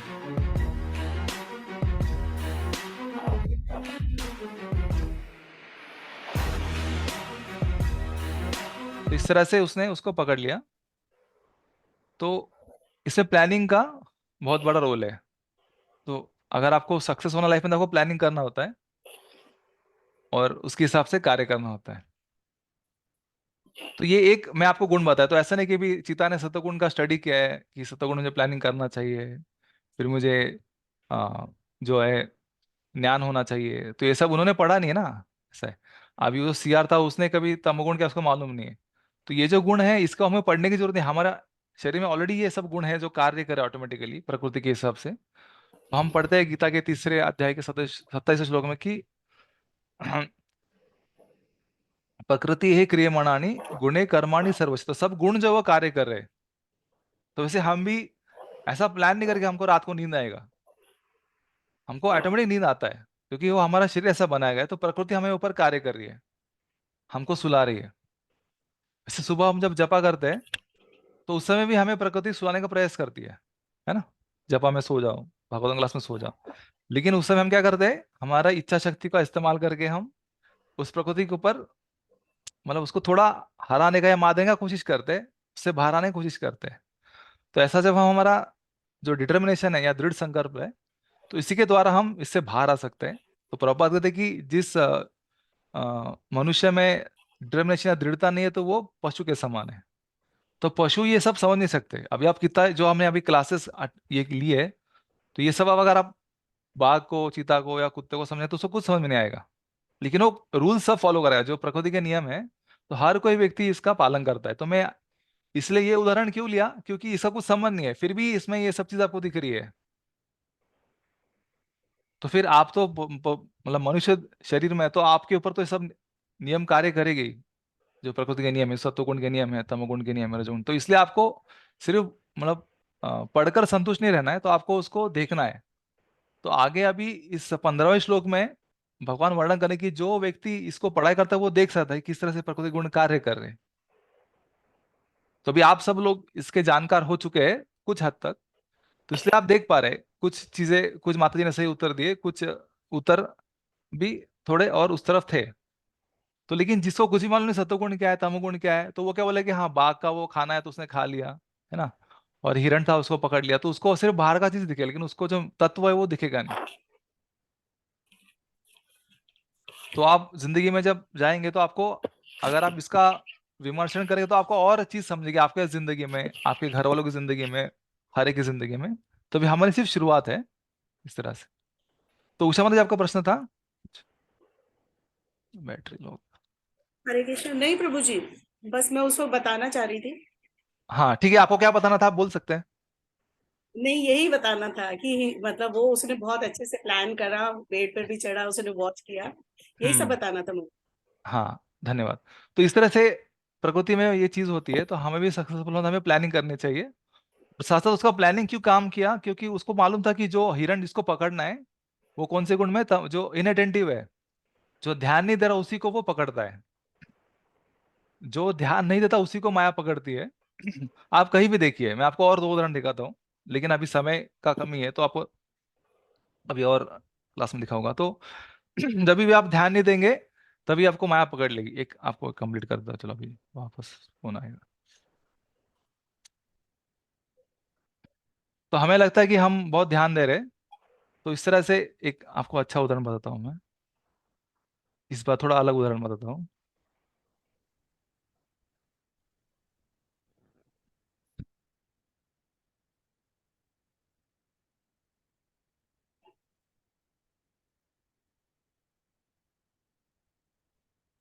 इसमें हमारा बहुत खर्चा हो रहा है समय, लेकिन ये बहुत जरूरी नहीं, तो फिर कुछ मतलब ही नहीं आप पढ़ के। तो यहाँ पर ये सब तोते हैं, ये सब आप समझते हैं हम सब भक्त लोग हैं जो मिलकर भक्ति कर रहे हैं, भगवान का नाम ले रहे हैं। तो लेकिन इसमें एक तोता है जो ध्यान नहीं दे रहा है, तो उसको अभी जो है जिसका वो खाना है वो उसको ढूंढ लेगा। तो जो सत्वगुणी व्यक्ति है वो ढूंढ लेगा कि कौन तमोगुण में है, और फिर उसका वो आहार बन जाएगा।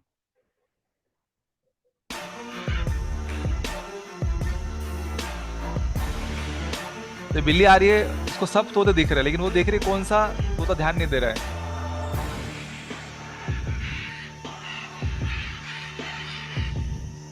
तो बाकी सब लोग उड़ गए, फिर एक जो ध्यान नहीं दे रहा था उसको परवर से पकड़ लिया।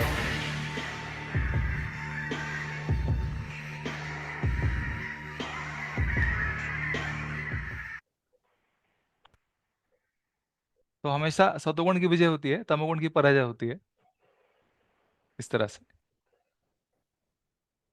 तो अभी आगे बढ़ते हैं। तो आपको ये चीज कैसा लगा, मैं अभी जो चर्चा किया वो आपको आपके लाइफ से रिलेवेंट लग रहा है कि नहीं? बहुत बढ़िया लगा। जी प्रभु जी। बिल्कुल हाँ हाँ प्रभु जी। यस प्रभु प्रभु जी। जी। हाँ। तो इसलिए बहुत बहुत धन्यवाद। लेकिन इसमें जो भी श्रेय है वो सब भगवान को जाता है, और भगवान की प्रकृति को जाता है। भगवान ने ऐसी प्रकृति बनाई है, और भगवान ने यही समझाने के लिए हमें ये गीता का 14वां अध्याय दिया है। तो भगवान इसका और विस्तार हमें और आगे बताएंगे, लेकिन हमें ये जो जानना है, जो भी हमने चर्चा किया, यही इसका उद्देश्य है कि हमको अभी देखना है जिंदगी में, यही ज्ञान योग है। तो जब हर क्षण हर स्थिति में आप ये देखेंगे तो फिर आपको समझेगा आप भक्ति में किस तरफ जा रहे हैं, और आपको ये भी समझे कि आप किस तरह से अब ये गलत जा रहे हैं कि सही जा रहे हैं, तो ये भी आपको पता होगा।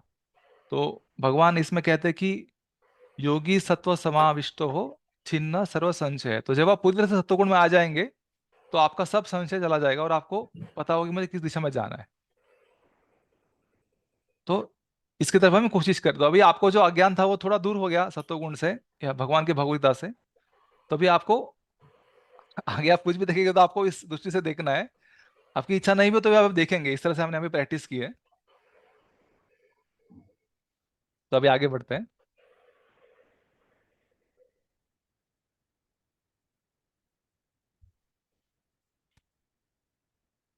अभी हम पीछे जाएंगे। तो हमने यही यही भगवान 18वें अध्याय में बता रहे हैं, उसका रिवाइज कर रहे हैं कि अब तक मैंने आपको जो बताया, तो इस लोक में, स्वर्लोक में या देवताओं के मध्य में कोई भी ऐसा व्यक्ति विद्यमान नहीं है जो प्रकृति 3 गुणों से मुक्त है।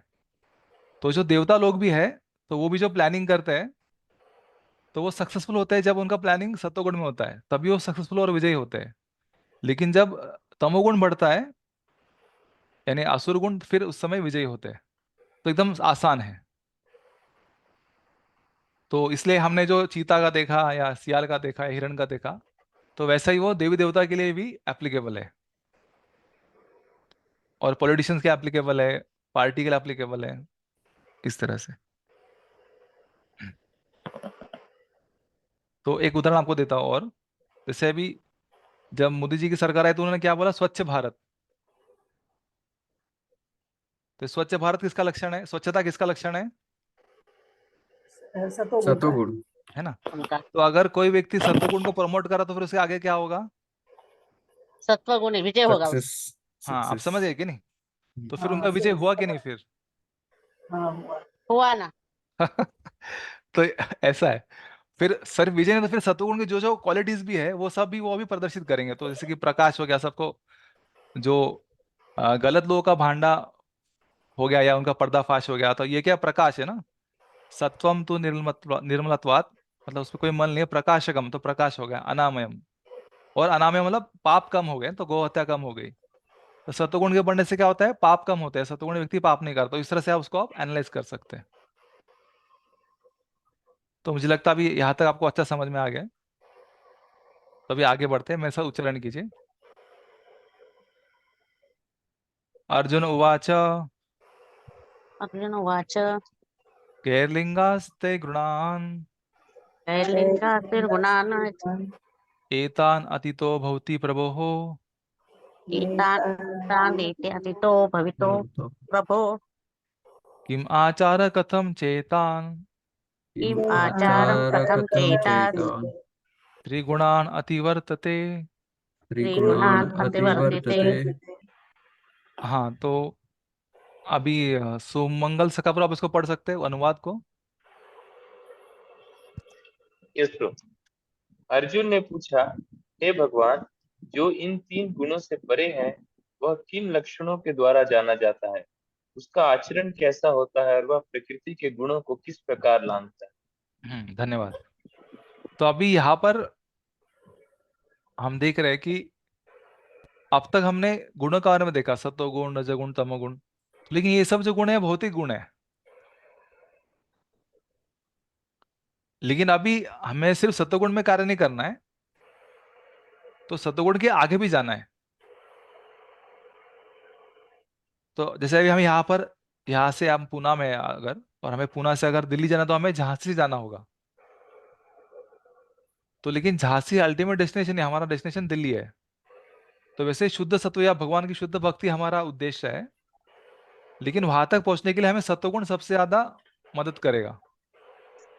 तो इसलिए हमें सत्वगुण के तक जाना है और फिर उसके आगे उसको पार करना है।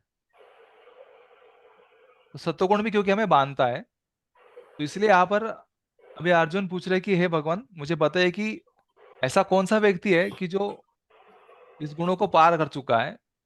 तो इसलिए वो यहाँ पर बता रहे या पूछ रहे कि कैर लिंगान, तो उनके क्या लक्षण है।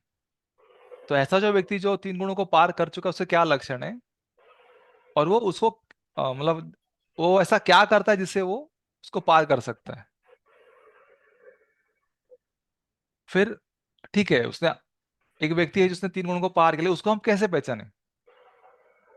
हमें तो लगता है कि हर कोई भक्त शुद्ध भक्त है, लेकिन ये जो भक्त है, ये नया भक्त है, नवसिखा भक्त है, कि मध्यम वर्गीय भक्त है, कि उत्तम अधिकारी है, या ये 3 गुणों के पार भक्त है, उसको कैसा हम पहचाने? किम आचार, तो उसका आचरण कैसा है, तो ये मुझे बताइए करके। तो अभी इसके लिए हम प्रभुपाद जी का पर्व पढ़ेंगे।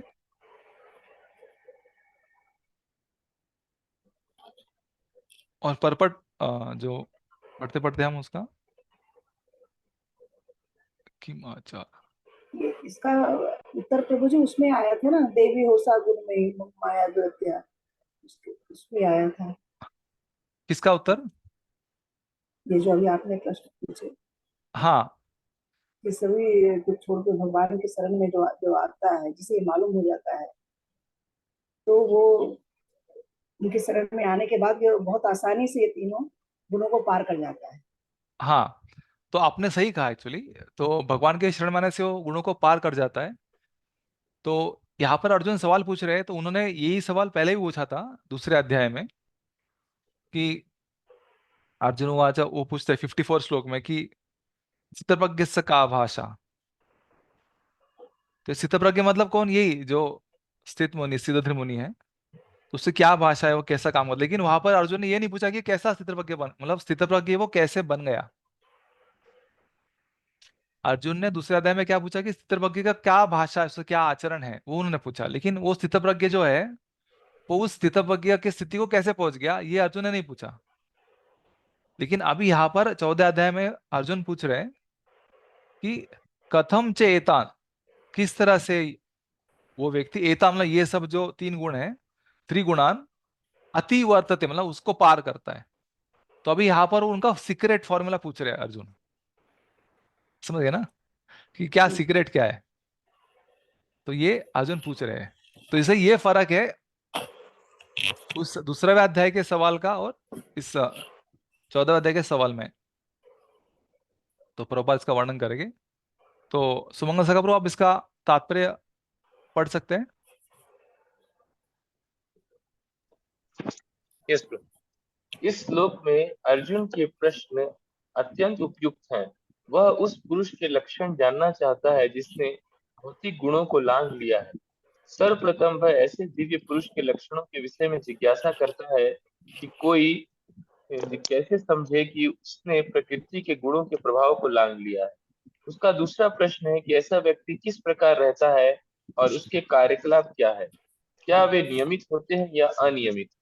फिर अर्जुन उन साधनों के विषय में पूछता है जिससे वह दिव्य स्वभाव प्रकृति प्राप्त कर सके। यह अत्यंत महत्वपूर्ण है। जब तक कोई उन प्रत्यक्ष साधनों को नहीं जानता जिनसे वह सदैव दिव्य पद पर स्थित रहे, तब तक लक्षणों के दिखने का प्रश्न ही नहीं उठता। अतएव अर्जुन द्वारा पूछे गए ये सारे प्रश्न अत्यंत महत्वपूर्ण है और भगवान उनका उत्तर देते हैं। तो इसलिए हमें कोई बोले कि मैं प्रोजी में शुद्ध भक्त हूं,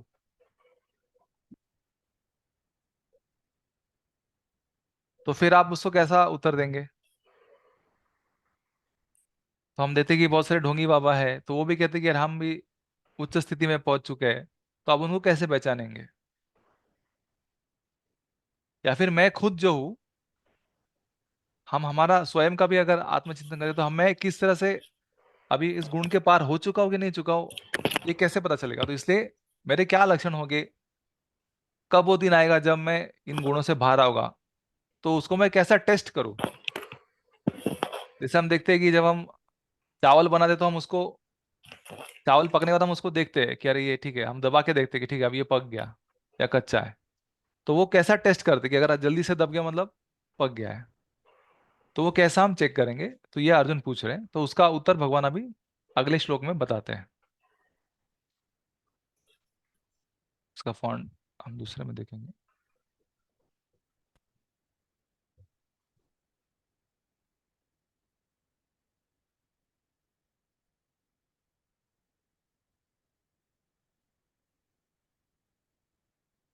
तो अभी भगवान इसका उत्तर दे रहे हैं। तो इसलिए अभी आप सब ध्यान से सुनिए कि भगवान क्या कह रहे हैं, कि ये जो गुण है उसमें से अगर आपको बाहर निकलना है तो क्या करना चाहिए, और जो व्यक्ति उसे बाहर निकल चुका है वो उसको कैसे डील करता है। कैसे उससे वो वर्ताव करता है। तो कृपया मेरे पीछे दोहराइए।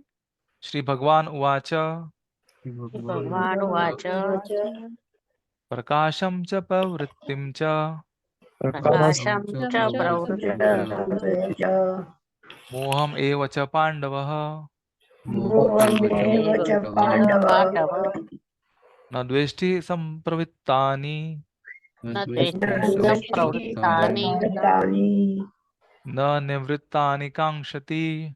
न न निवृत्तिं मृतानि कांक्षति। हाँ, शीतल माता जी आप उसको पढ़ सकते हैं, अनुवाद को। हाँ पढ़ सकते हैं। हरे हाँ कृष्णा। हाँ पढ़िए माता जी। पढ़ो ना।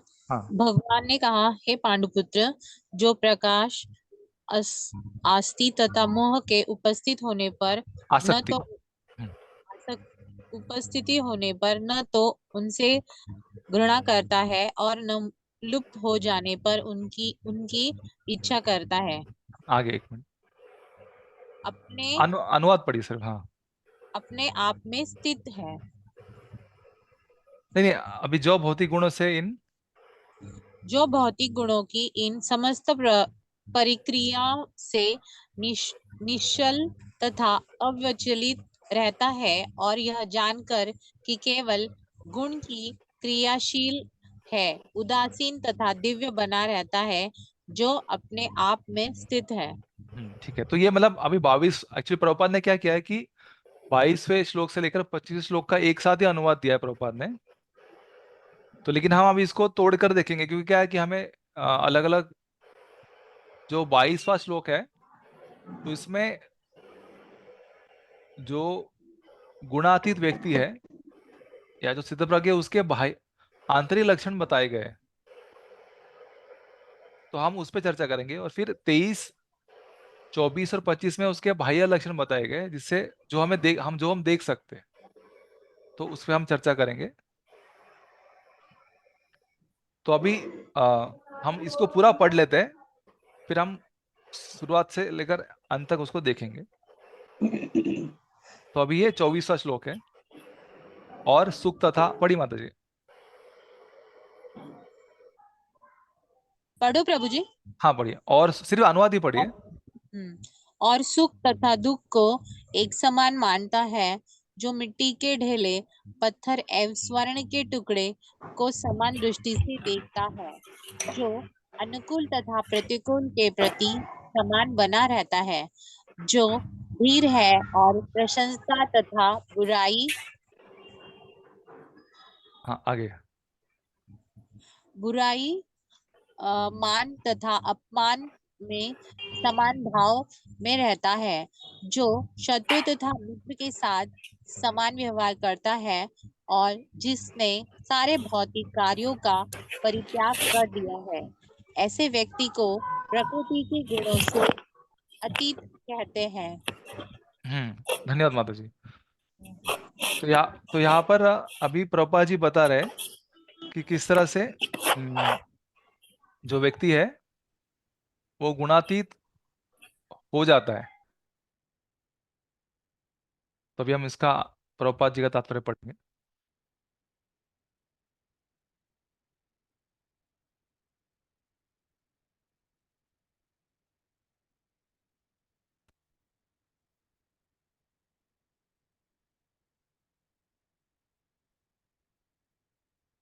तो माता जी अभी इसका अनुवाद पढ़िए, और फिर मैं आपको जब बोलूंगा तो आप रुकिए, फिर मैं इसको एक्सप्लेन करके फिर हम आगे जाएंगे। तो अभी ठीक है। पढ़िए। हाँ हाँ। भगवान ने कहा, हे पांडुपुत्र, जो प्रकाश आसक्ति तथा मोह के उपस्थित होने पर न तो उनसे घृणा करता है और न लुप्त हो जाने पर उनकी इच्छा करता है। हाँ बस एक मिनट। हाँ धन्यवाद। यहाँ तक फिर हम आगे पढ़ेंगे। तो ये अनुवाद है और आगे तात्पर्य है, तो इसलिए अभी मैं थोड़ा एक्सप्लेन करूंगा, फिर बाद में वापस हम अनुवाद पढ़ेंगे। तो अभी यहाँ पर जो वर्णन किया गया है कि हे पांडुपुत्र, जो प्रकाश, तो ये जो प्रकाश शब्द है, तो ये केवल एक ही शब्द है, प्रकाश। लेकिन यहां पर आचार्य ने और प्रभुपाद ने टीका की कि जो प्रकाश है, तो ये जो शब्द है ये सत्वगुण का प्रतिनिधित्व करता है।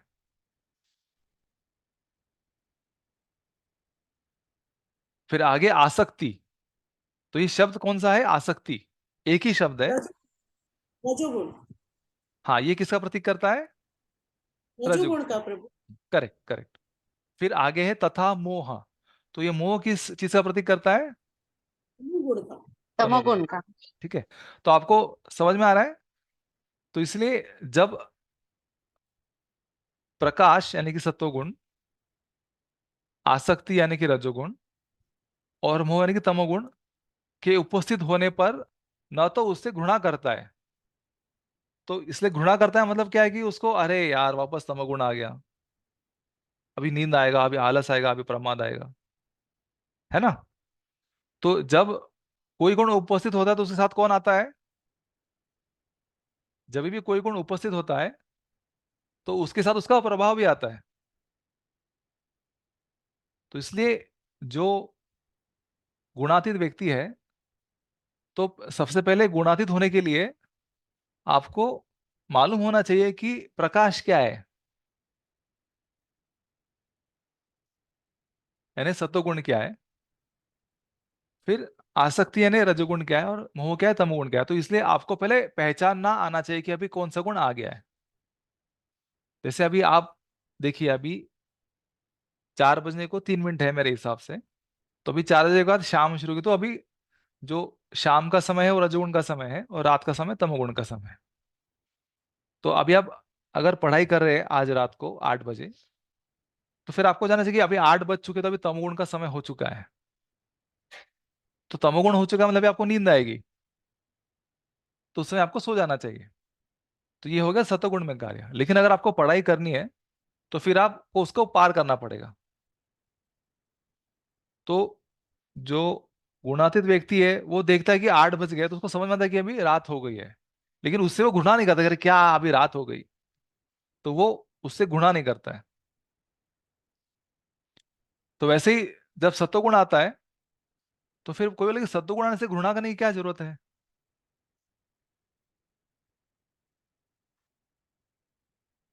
इसका कोई उत्तर दे सकता है? सत्वगुण तो अच्छा है, अब तक हमने सोचा, तो सत्वगुण से घृणा करने की क्या आवश्यकता है? आप थोड़ा सोचिए, फिर बाद में उसका उत्तर मैं आपको दूंगा। हमारे ये तो हिसाब से हाँ, बोलिए माता जी। प्रभु जी, जैसे वो एग्जाम्पल दिया था ना आपने, जपा करते हैं तो वो हम्म तो सतोगुण का कार्य कर रहे हैं हम। लेकिन हम्म उसमें अगर नींद आ रही है या क्लास अटेंड कर रहे हैं हम्म और उसमें नींद आ रही है, तो हम्म कार्य तो कर रहे हैं हम सतोगुण का, बट हम पे गुण हावी हो रहा है तमोगुण का। तो इसको ऐसे समझें या क्या? हाँ, तो आपका दिशा सही है, लेकिन मुझे ये बताना चाहता कि जब हम जप करते हैं तो भगवान के पवित्र नाम का जप, अगर आप हरे कृष्णा कृष्णा कृष्णा हरे हरे, हरे राम राम राम हरे हरे, तो अगर आप ये मंत्र जप कर रहे हैं तो फिर वो सत्वगुण नहीं होगा। अगर आप हरे कृष्णा मंत्र जप करते हो वो सत्वगुण नहीं है, वो दिव्य मतलब शुद्ध सत्व है या भक्तिमय है। लेकिन अगर आप जप कर रहे ओम गंग गणपते नमः, ओम ब्रह्मणे नमः, ओम नमः शिवाय, तो फिर वो शायद सत्वगुण हो सकता है। तो इसलिए आप जो जप कर रहे, तो मेरे हिसाब से आप हरे कृष्णा मंत्र जप कर रहे, तो इसलिए वो जो जप है वो सत्वगुण में नहीं है, वो दिव्य गुण है। ठीक है, तो अभी उसमें अगर आपको तमोगुण हावी हो रहा है तो उससे वो व्यक्ति घृणा नहीं करता, वो सही है। तो फिर आपको अगर चेतना हो रही है, आपको आप सचेत है कि मुझे भी नींद आ रही है, तो आपको ज्ञान हो रहा है, प्रकाश हो रहा है, मुझे नींद आ रही है, तो वो सत्वगुण का कार्य है। लेकिन जो नींद आना है वो तमोगुण का कार्य है। तो जब जो स्थितप्रज्ञ व्यक्ति है, वो देखता है कि मुझे नींद आ रही है, तो उससे वो घुटा नहीं करता कि अरे क्या अभी नींद आ रही है, तो वो उसको सहन करके आगे अपना जो कार्य है जप करना वो कार्यरत रखता है। तो ऐसा व्यक्ति स्थितप्रज्ञ है। तो इसलिए जब आप जपा कर रहे हैं और आपको नींद आनी शुरू हो रही है, लेकिन आप फिर भी उसको रोककर आप जप के ऊपर ध्यान दे रहे, तो वो उस स्थिति में उस समय के लिए जो है वो आप गुण से पार जा रहे हैं। लेकिन जब आपको नींद ओवर पावर करके आप पूरा सो के नीचे गिर गए, तो उस समय क्या हुआ कि आप गुणातीत नहीं है, आप गुणों में आ गए। तो जब आपका ध्यान हरे कृष्ण महामंत्र से उठकर सोने में चला गया, नींद में आपको कोई जपा करते करते आपको कोई सपना आ गया, तो फिर वो आप गुणों में चले गए। तो इसलिए जो गुणातीत व्यक्ति ऐसे नहीं कि वो मतलब 24 घंटा गुणातीत होता है, तो आपको वो जो ये हम चर्चा करते, तो ये क्षण से क्षण तक मतलब उस पर निर्भर करता है। तो जो व्यक्ति, जैसे अभी आप भक्ति कर रहे हैं, हम सब भक्ति कर रहे हैं, तो जब भी हम भगवान के बारे में पूरे निश्चल मन से सोच रहे, शुद्ध हमारा विचार है, हम सिर्फ भगवान की प्रसन्नता के लिए ही कार्य कर रहे हैं, भला वो छोटा ही कार्य हो 5 मिनट का, तो उस समय के लिए हम शुद्ध भक्त है। और बाकी 23 घंटा और 55 मिनट में हम जो भी कार्य कर रहे हैं उसमें हम शुद्ध भक्ति नहीं कर रहे, तो उस समय हम शुद्ध भक्त नहीं है, हम या तो सत्वगुणी है, रजोगुणी, तमोगुणी है। तो जब हम 24 घंटा भगवान के बारे में निश्चय हृदय से सोचेंगे, जैसे प्रभुपाद करने के, तब हम शुद्ध भक्त बन जाएंगे। तो इसलिए ये जो गुणातीत है, तो हम भी गुणातीत में है। तो मतलब जैसे अभी ये एक बॉर्डर है, तो हम गुणों के पार जा रहे और गुणों में आ रहे, गुणों के पार जा रहे, गुणों में आ रहे। तो हम अभी जो है हम एक सीमा पर है, लाइन ऑफ कंट्रोल पर है। तो इस तरह से हमें समझना चाहिए। तो क्योंकि हमने भौतिकता पढ़ी हुई है अभी, तो इसलिए हमें समझ में आ रहा है कि हमें जपा में नींद आ रही है। तो जब आप जपा में नींद आ रही है और हम नीचे जाके गिर रहे हैं, तो फिर हम गुणों में चले गए। लेकिन हम हमारी इच्छा से अगर उसको पार करो, तो फिर हम गुणातीत हो गए उस समय के लिए। ऐसा नहीं कि आप परमानेंट गुणातीत हो गए। तो इस तरह से आपको समझना है। तो जब आप हर समय ये कर पाएंगे, तब फिर आप क्या हो जाएंगे, गुणातीत हो जाएंगे। तो इस तरह से, तो ये मैं कंप्लीट करता हूँ। तो इसलिए से रजोगुण है, तो अभी दोपहर हो गई, काम का समय हो गया है ना, तो वो ये करना है, चाहे बुक डिस्ट्रीब्यूशन करना है, फिर बाद में प्रोग्राम लेना है, ये सब लेना है, तो रजोगुण का कार्य समय हो गया। फिर भी मुझे पहले मेरा जप खत्म करना है। तो आप ये सब विचार मन से त्याग के सिर्फ जप पर ध्यान दे रहे, तो फिर आप जो स्थितप्रज्ञ योगी वो देख रहा है कि मैं अभी जप कर रहा हूँ, और मेरे मन में विचार आ कि अरे अभी 4 बज गए, अभी और आधा घंटा बचा है, फिर बाद में उसके बाद मुझे ये कार्य करना है, वो कार्य करना है, तो फिर मेरा ध्यान जो है वो उस कार्य के विचार पे जा रहा है। तो फिर रजोगुण का प्रभाव मेरे ऊपर आ रहा है, ऐसा मैं ऑब्जर्व कर रहा हूँ। तो गुणातीत व्यक्ति वो देख रहा है। फिर अभी इसको ऑब्जर्व करके अगर मैं उसको हटा कर वापस मेरा ध्यान भगवान के ऊपर लगाऊं, या जप में लगाओ, ध्यान पूर्वक जप पे, तो फिर मैं उस गुणों को पार कर चुका। लेकिन अगर मैं जप कर रहा हूँ हरे कृष्ण, लेकिन मेरा मन जो है वो केंद्रित हुआ है कार्य के ऊपर, तो फिर वापस रजोगुण मेरे ऊपर हावी हो गया। तो जब ये व्यक्ति देखता है, जो गुणातीत व्यक्ति वो देखता है ये सब चीजें, लेकिन उससे विचलित नहीं होता कि ठीक है अभी रजोगुण आ गया तो मुझे प्रभावित करेगा, तो हमेशा मेरा जब में ये विचार आते हैं, हमेशा मेरे जब में विचार आते हैं, तो ऐसा वो, तो ये विचार कब जाएंगे, कब मैं शुद्ध भक्ति करूंगा। तो फिर ऐसा अगर विचार बार बार आपके मन में आ रहा, आप उससे घृणा करके अरे अभी ये वापस आ गया विचार, तो अगर आप उससे घृणा करते हैं, तो फिर आप वापस उस गुण में नहीं है। तो जो गुणातीत व्यक्ति है वो न तो घृणा करता है और न तो प्रसन्न होता है, तो फिर वो गुणातीत है। तो ये पहले लाइन का अर्थ है। अभी माता जी का सवाल, यस माता जी क्या सवाल है आपका? हाँ। प्रभु जी, मैं ये पूछना चाहूंगी कि जैसे कुछ लोग क्या करते हैं कि भाई जब जब तो दिव्य है, हम्म लेकिन वो आजकल मोबाइल पर वो व्हाट्सअप करने लगते हैं सुबह हम्म सुबह में जब के दौरान। तो ये हाँ कार्य रजोगुण हो गया, तमोगुण हो गया? मतलब ये जानना चाह रही थी, क्योंकि वो दिव्य तो बिल्कुल भी नहीं रहा, सिर्फ वो एक खाना पूरी हो रही है कि भाई हम जप कर रहे हैं। ऐसा मैं जानना चाह रही थी कि ये तमोगुण है, रजोगुण है? हाँ। नहीं, मुझे बहुत आनंद हुआ कि आपने हमारे विषय के इस संबंध में सवाल पूछा, तो मैं इसका उत्तर दूंगा। तो उसका उत्तर अभी मैं आपसे ही लूंगा, ठीक है। तो हमने देखा कि तमोगुण के क्या लक्षण है, आलस, निद्रा और प्रमाद।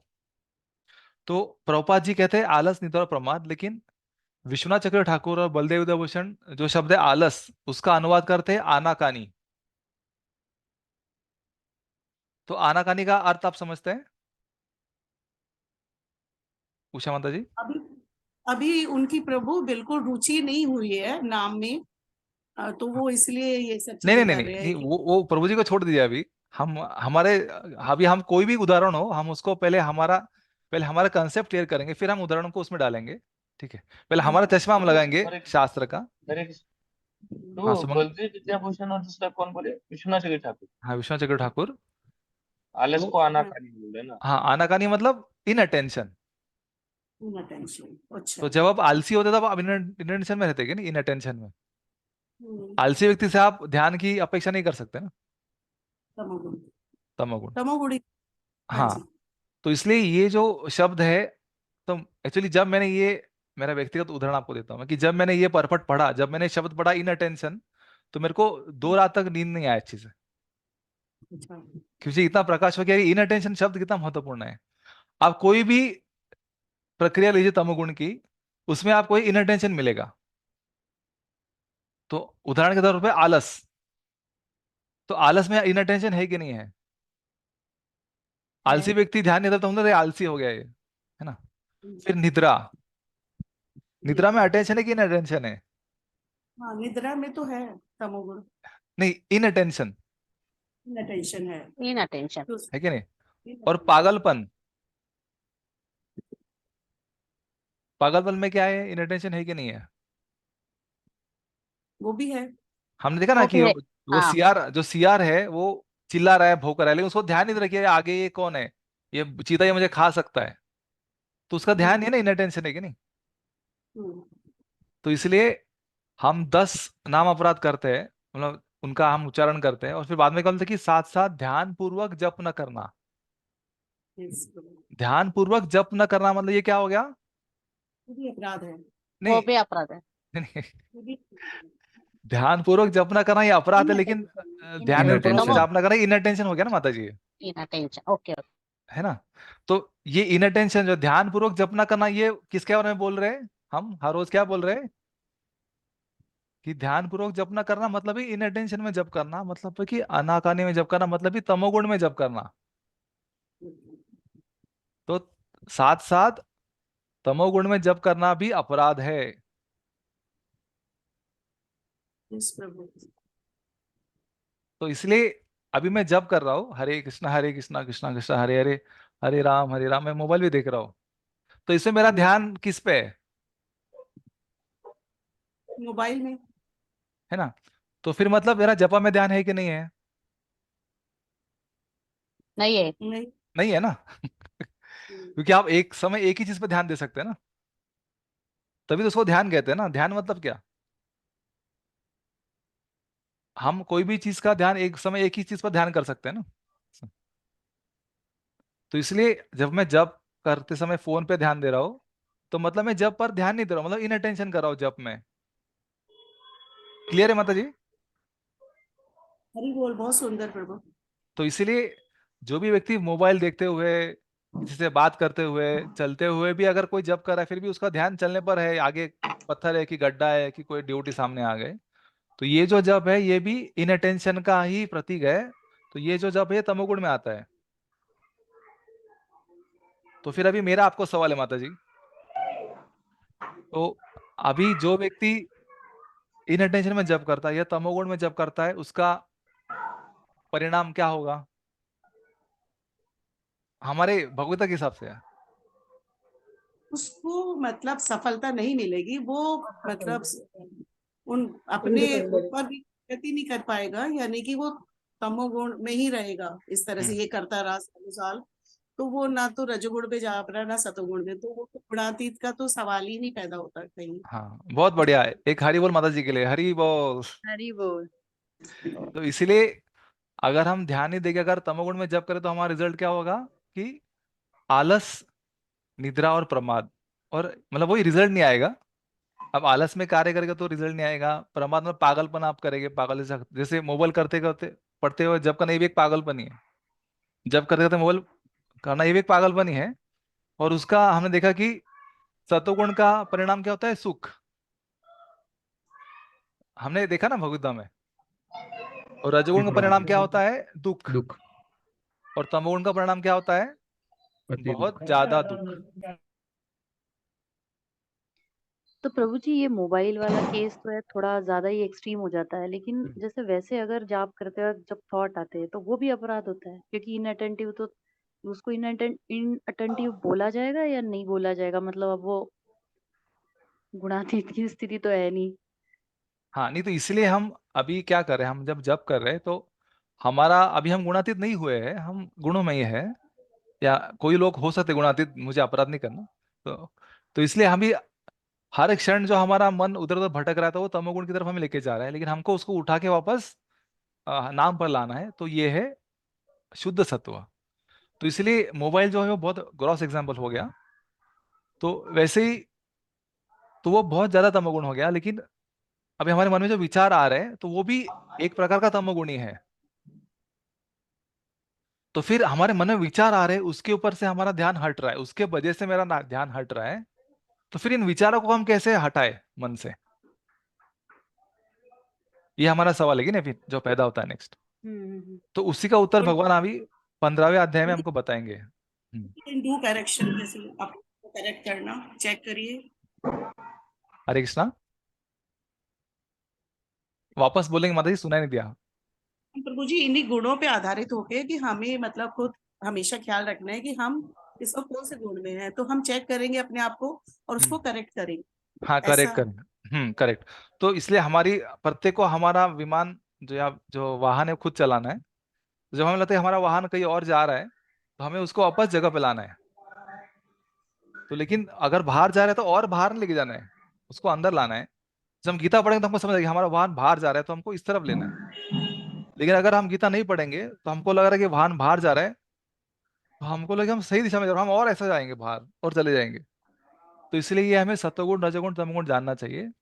तो फिर हम सही दिशा में जा, जैसे आपने आप सवाल पूछा कि मोबाइल देखते वक्त जब करना चाहिए कि नहीं, तो वैसे ही कुकिंग करते करते जब करना चाहिए कि नहीं करना चाहिए। एक हाथ से मैं दूध हिला रहा हूँ और एक हाथ से जब कर रहा हूँ, चलेगा क्या? नहीं चलेगा। No no. तो इसलिए जो भी उदाहरण है, तो जपा के साथ कुछ भी नहीं चलेगा। मन में कर सकते हो ना आप लोग। वो एक्स्ट्रा हो गया माता जी। हाँ। आपका 16 मान होने के बाद आप एक्स्ट्रा करें, उस समय आप जपा करते, उस समय आप काम करते वक्त जपा कर रहे हैं। आप जपा करते वक्त जपा कीजिए और दूसरे कार्य करते वक्त जपा आप कर सकते हैं, तो वो शुद्ध सत्व में आएगा। तो इसीलिए अब जैसे माता जी ने एक सवाल पूछा, मैं उसका एक एक उत्तर देता हूँ जिससे आपको दिशा थोड़ा क्लैरिटी होगा। तो अगर हम जब कर हमारे मन में विचार आ रहा है तो फिर कौन से विचार मन में आ रहा है कि ये काम बाकी है, वो काम बाकी है। एक आपको उदाहरण देता हूँ कि बहुत सारे काम बाकी है, ठीक है नहीं? तो फिर गीता में ही 18वें अध्याय में बताया गया है कि विषादी च दीर्घ सूत्री च कर्ता तामस उच्यते। तो कर्ता मतलब हम अलग अलग प्रकार के कार्य करते हैं। तो कोई व्यक्ति समय पर कार्य करते हैं, कोई व्यक्ति समय पर कार्य करते हैं। जब प्यास लगी तब कुआं खोदते हैं, उसको बोलते हैं रजोगुण। और सतोगुण व्यक्ति पहले कुआं खोद के रखता है। और दीर्घ सूत्री मतलब आज का काम कल, कल का काम परसों, परसों का काम जब पता नहीं कब। तो इसलिए अब तक आपका जो भी कार्य है जो उस समय पर करना चाहिए था वो आपने नहीं किया, तो फिर वो जो कार्य, जो बचा हुआ कार्य है वो आपके मन में आएगा और आपके जप में आएगा और घूमेगा कि ये काम बाकी है, ये काम बाकी है, ये काम बाकी है। फिर दूसरा काम, तो ये काम भी बाकी है, ये काम भी बाकी है, ये काम भी बाकी है। तो ऐसा करके आपके मन में घूमते रहेगा। तो इसलिए जो भी कार्य करने योग्य है तो उसको अगर आप कर देंगे सही समय पर तो फिर वो विचार आपके मन में नहीं आएगा। तो इस तरह से जो आपका इनअटेंशन है जब करते हुए वक्त, वो आपका कम होगा। जो आपका ध्यान भटक रहा है जब करते वक्त वो कम होगा, क्योंकि आपने काम को आगे ढकेलने का जो तमोगुण है उसको आपने हटाया। तो ये सूक्ष्म स्तर पर तमोगुण है। तो इस तरह से आप ये कर्म के बारे में बताया। तो वैसे हर एक चीज में ये तमोगुण आपके ऊपर है। तो अगर आप जिंदगी में ये सब कार्य करेंगे तो फिर आपको जपा में ध्यान लगेगा, आप फिर ध्यान करोगे और उतना आपका इनर्डेशन कम होगा, फिर उतना आपको जल्दी सिद्धि प्राप्त होगा। तो जैसे अभी आप माता जी है तो अभी 4 बजे, तो आपको शाम का कुकिंग करना है ना?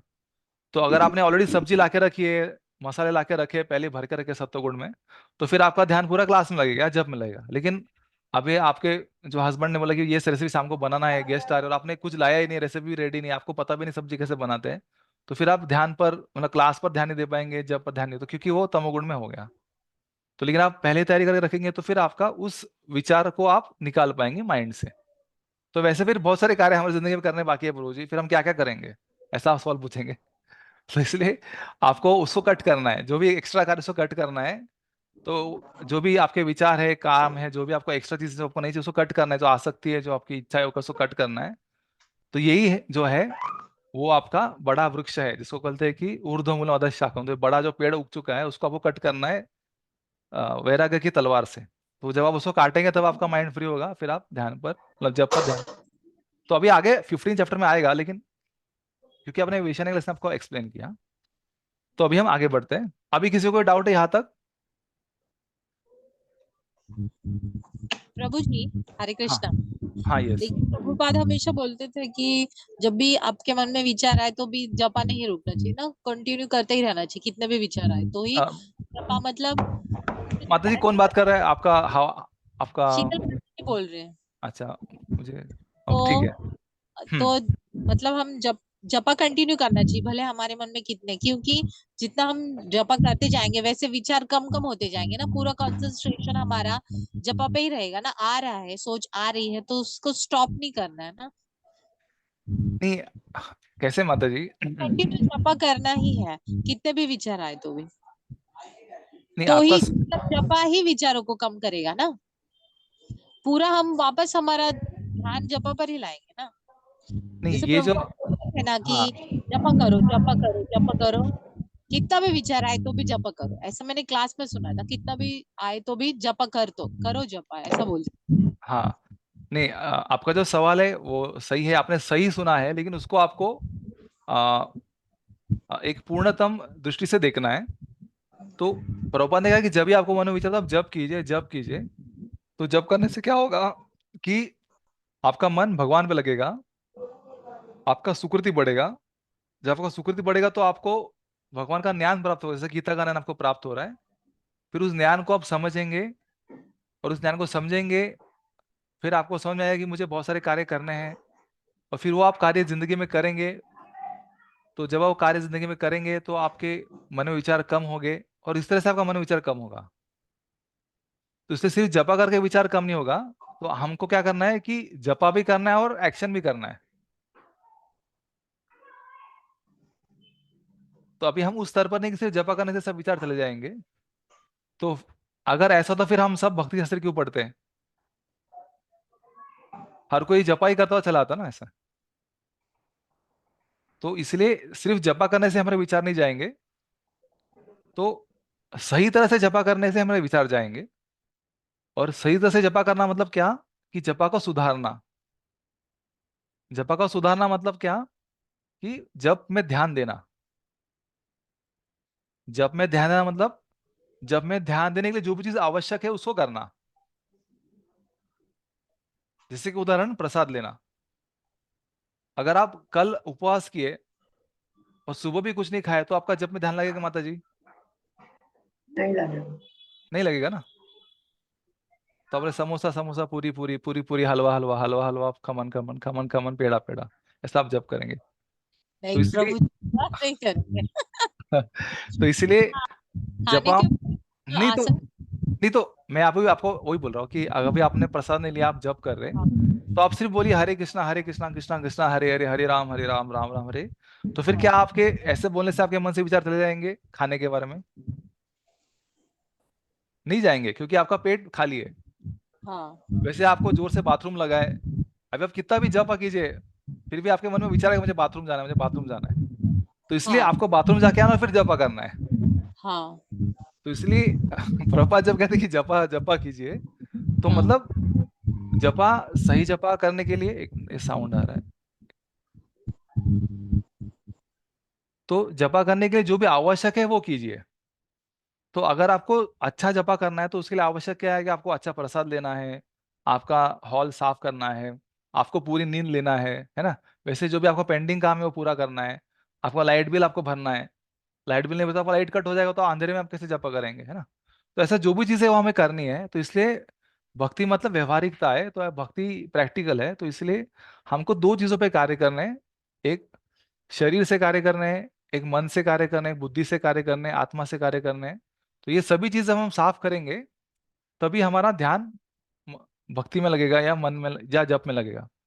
तो इसलिए तीसरे अध्याय में जो भगवान कहते हैं कि इंद्रियाणि पराणि आहु इंद्रियभ्य परम मन मनसस्तु परा बुद्धि यो बुद्धि परस्तु स। तो इसलिए अगर हमें ध्यानपूर्वक जप करना तो हमें इंद्रियों को साफ करना होगा, इंद्रियों में जो तमोगुण उसको निकालना होगा, फिर मन में जो तमोगुण उसको निकालना होगा, बुद्धि में तमोगुण उसको निकालना होगा। तो इसलिए ये सब जब निकालेंगे तब आप ध्यानपूर्वक जप कर पाएंगे। और फिर आप जब ध्यानपूर्वक जप कर पाएंगे तो फिर आपके मन से सब विचार जाएंगे। जैसे सिर्फ जपा जपा करते रहेंगे तो मन विचार जाएगा, मतलब जपा करना मतलब यहाँ पर आपका कुकिंग करना भी जपा में ही आता है। तो आप गृहिणी है तो आपको कुकिंग करना, 2 टाइम कुकिंग करना भी जपा में ही आता है, क्योंकि अगर आप 2 टाइम कुकिंग नहीं करेंगे तो आपके घर वाले आपसे नाराज हो गए, आपके सास आपको बहुत कमेंट्स पास करेगी, तो फिर आपको जपा में सब कमेंट्स याद आएंगे और हो सकता है आपको घर से भी निकाल दे ज्यादा अगर आप कुछ भी नहीं करेंगे तो फिर आपका जपा होगा ही नहीं फिर। तो इसीलिए आपके जपा को बरकरार रखने के लिए ये सब चीज भी करनी है, तो ही आपका जपा अच्छा होगा। तो इसलिए ये जो सत्वगुण रजोगुण तमोगुण है तो ये भी बहुत बड़ा चीज है। तो अगर आपका पति जी है या पिताजी है या सासू जी है, बच्चे हैं, तो वो भी कौन कौन से गुण में है, वो गुण में आपके ऊपर प्रभाव डालेंगे। तो इसलिए आप इन सबको बैलेंस करना है। तो इसलिए समझना बहुत जरूरी है कि क्या सत्वगुण है, क्या प्रभाव है ऐसा। तो इसलिए मतलब इतना आसान नहीं है। तो इसमें बहुत मेहनत लगती है, बहुत सारा बड़ा कार्य है।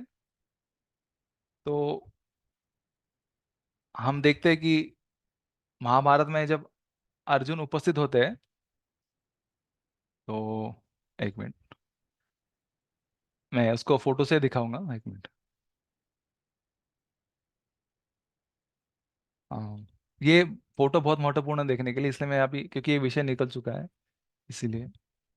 हम्म,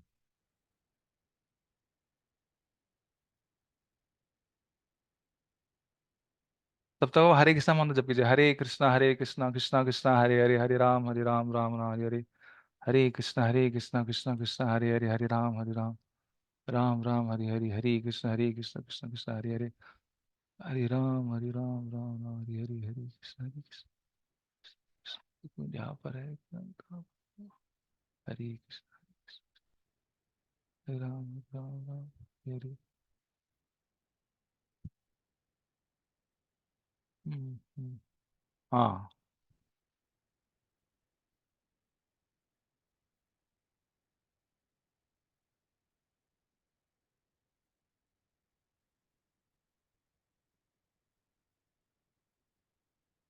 तो ये चित्र आपको दिख रहा है माता जी?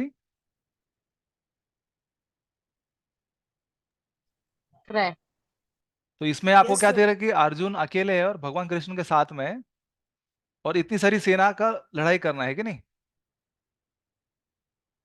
तो अकेले इतना सारा कार्य करना बहुत मुश्किल है कि नहीं माता जी, बताइए अर्जुन के लिए। तो वैसे हमारे लिए भी ये जो युद्ध है ये फोटो हमारे लिए भी है, तो हम भी अर्जुन की जगह पर है और हमको इतना सारा सैन्य को मारना है, इतना सारा तमोगुण को हमको मारना है, घर वालों का जो सत्वगुण रजोगुण तमोगुण उसको मारना है, मन का मारना है, सब तो इतना सारा लड़ाई करना भी बाकी है माता जी। तो इतना सब आप जब इन सबको जब खत्म कर देंगे तभी आप ध्यानपूर्वक जब कर पाएंगे। शीतल मंदिर समझा आपको? तो समझ गए। हाँ, तो इतना हमें मेहनत करना है, तो इसलिए हमें ध्यानपूर्वक जब करना है। तो जब आप जब करके एक एक चीज को ऐसा एलिमिनेट करेंगे तभी हम हमारे जीवन के अंत तक हम यशस्वी हो पाएंगे। तो इसलिए मैं कुछ चित्र बता कि हमारे लिए भी जितना अर्जुन का युद्ध है उतना युद्ध हमारे लिए भी है, सिर्फ हमको अभी दिख नहीं रहा है। तो ये मैं आपको इसलिए फोटो दिखाया कि हमको भी इतना कार्य करना भी बाकी है। तो इतना बड़ा सेना है, हम देख रहे हैं पूरे आगे पीछे तक, तो इन सबको अभी हमको हमको इसको परास्त करना है। ठीक है तो प्रभु। हाँ, तो इसलिए आपको धैर्य बना के जब करना है, उसके लिए जो भी जरूरी वो करना है, तो ही हम इससे बाहर निकल पाएंगे। हाँ तो अभी हम आगे चलते हैं, क्योंकि हमारा अभी जपा सेशन नहीं, हमारा भगवत सेशन है। हाँ। तो माता जी अभी आगे पढ़िए, जहाँ तक आपने पढ़ा था अभी तात्पर्य से पढ़िए। अर्जुन। शेयर कीजिए ना प्रभु जी। हाँ ओके, यस, मैंने शेयर नहीं किया।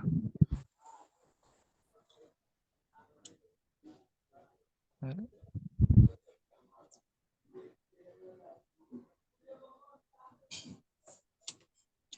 पढ़ू प्रभु जी। हाँ यस। अर्जुन ने अर्जुन अर्जुन ने भगवान कृष्ण से 3 प्रश्न पूछे और उन्होंने क्रमशः एक एक का उत्तर दिया। इन श्लोकों में कृष्ण पहले यह संकेत करते हैं कि जो व्यक्ति दिव्य पद पर स्थित है वह न तो किसी से ईर्ष्या करता है और न किसी वस्तु के लिए लालायित रहता है। जब कोई जीव इस संसार में भौतिक शरीर से युक्त होकर रहता है तो यह समझना चाहिए कि वह प्रकृति के 3 गुणों में से किसी एक के वश में है। हाँ जब पॉज, वह एक मिनट रुकिए। तो यहाँ पर किसी की ईर्ष्या करता है मतलब क्या है कि उसको कुछ चीज चाहिए, तभी तो ईर्ष्या कर रहा है कि नहीं, वो जो उसके पास नहीं है। तो ईर्ष्या करना मतलब ही ये जो है ये रजोगुण का प्रतीक है। तो जो दिव्य व्यक्ति वो किसी की ईर्ष्या नहीं करता मतलब वो रजोगुण से परे है। और वैसे किसी के लिए लालयत नहीं रहता तो ये भी रजोगुण का ही है। ईर्ष्या और लालयत रहना दोनों भी रजोगुण का प्रतीक है। हाँ आगे बढ़िए। जब, सॉरी, जब,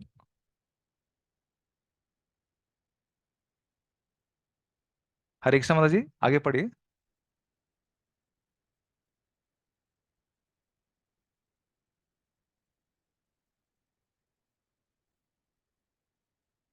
आपका आवाज नहीं आ रहा है, उषा माता जी आप पढ़ सकते हैं? हरे कृष्ण प्रभु जी। हाँ हाँ हरे कृष्ण। पढ़िए जब पढ़िए। वह इस शरीर से बाहर हो जाता है तो वह प्रकृति के गुणों से छूट जाता है, लेकिन जब तक वह शरीर से बाहर नहीं आ जाता तब तक उसे उदासीन रहना चाहिए। हाँ उसे पॉज, पॉज बॉस। तो अभी यहाँ पर आप देख रहे हैं जैसे हमने देखा कि जो सत्वगुण रजोगुण तमोगुण है उससे हमें कब तक लड़ाई करनी है? जब तक हम इस जब शरीर में तक वो हैं। शरीर के अंदर। तो कब तक हम इस शरीर के अंदर है ये कोई भी नहीं जानता। तो इसलिए हमें जिंदगी भर इससे लड़ाई करनी है। तो इसलिए हमने जो आपको चित्र दिखा था युद्ध भूमि का, तो वो उसी का प्रतीक है। तो जब तक हम इस शरीर में हैं तब तक हमारे ऊपर ये प्रकृति के गुण प्रभाव डालते रहेंगे। तो हमें उससे विचलित भी नहीं होना है और उससे आकर्षित भी नहीं होना है। तो ही हम उससे बाहर निकल पाएंगे। इसलिए हमें उदासीन रहना है। आगे पढ़िए। उसे भगवान की भक्ति में लग जाना चाहिए, जिससे भौतिक देह से उसका ममतत्व स्वतः विस्मृत हो जाए। जब मनुष्य भौतिक शरीर के प्रति सचेत रहता है तो वह केवल इंद्रिय तृप्ति के लिए कर्म करता है, लेकिन जब वह अपनी चेतना कृष्ण में स्थानांतरित कर देता है तो इंद्रिय तृप्ति स्वतः रुक जाती है। मनुष्य को इस भौतिक शरीर की आवश्यकता नहीं रह जाती है और न उसे इस भौतिक शरीर के आदेशों का पालन करने की आवश्यकता रह जाती है। हाँ एक मिनट रुकिए। तो यहाँ पर अभी प्रभुपाद जी कह रहे हैं कि आ, हमें भगवान की भक्ति करने से कि हमें भौतिक देह की विस्मृति हो जाए। तो इसलिए यहाँ पर इनका प्रभुपाद का तात्पर्य क्या है कि हमें इस तरह से भक्ति करने की हमें इस भौतिक शरीर का विस्मृति हो जाए। मतलब कि हमें शरीर के लिए जो जरूरी है वो करना चाहिए, जो कम से कम जरूरी है। जैसे खाना, भूख लगे तो खाना चाहिए, जब नींद है तो सोना चाहिए, जितना जरूरी है उतना ही। तो ही फिर हम क्या, और हमारा पूरा ध्यान जो है वो भगवान की भक्ति में लगाना चाहिए, तभी हम इस शरीर के बाहर निकल पाएंगे। और साथ साथ, और अगर हम ज्यादा करेंगे तो फिर क्या होगा, हम इंद्र तृप्ति में लग जाएंगे। तो इसमें वो कहानी है, हमने अपने अपने सुनी होगी कि जो ब्रह्मचारी होता है तो उससे गुरुजी उसको मिलते हैं। तो ये इसको हम आपको बता कि अब यहाँ हम रुकता हूँ मैं, तो आपको बता देता हूँ इसका स्टोरी है।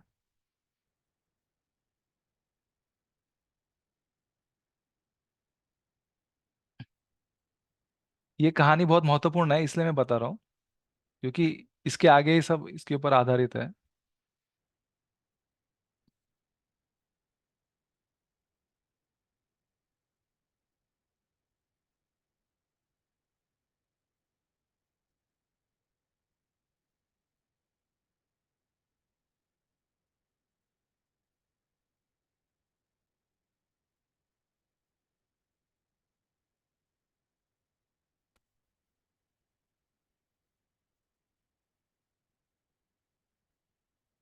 तो यहाँ पर ये कथा है कि एक गुरुजी होते हैं, उनका शिष्य होता है। तो शिष्य को बड़ी रुचि होती है भगवद्गीता पढ़ने में, जैसे आप सबको है। लेकिन वो शिष्य हमारे आपके ऐसा नहीं है, वो अलग होता है। तो वो क्या करता है, इसको फुल स्क्रीन में करेंगे।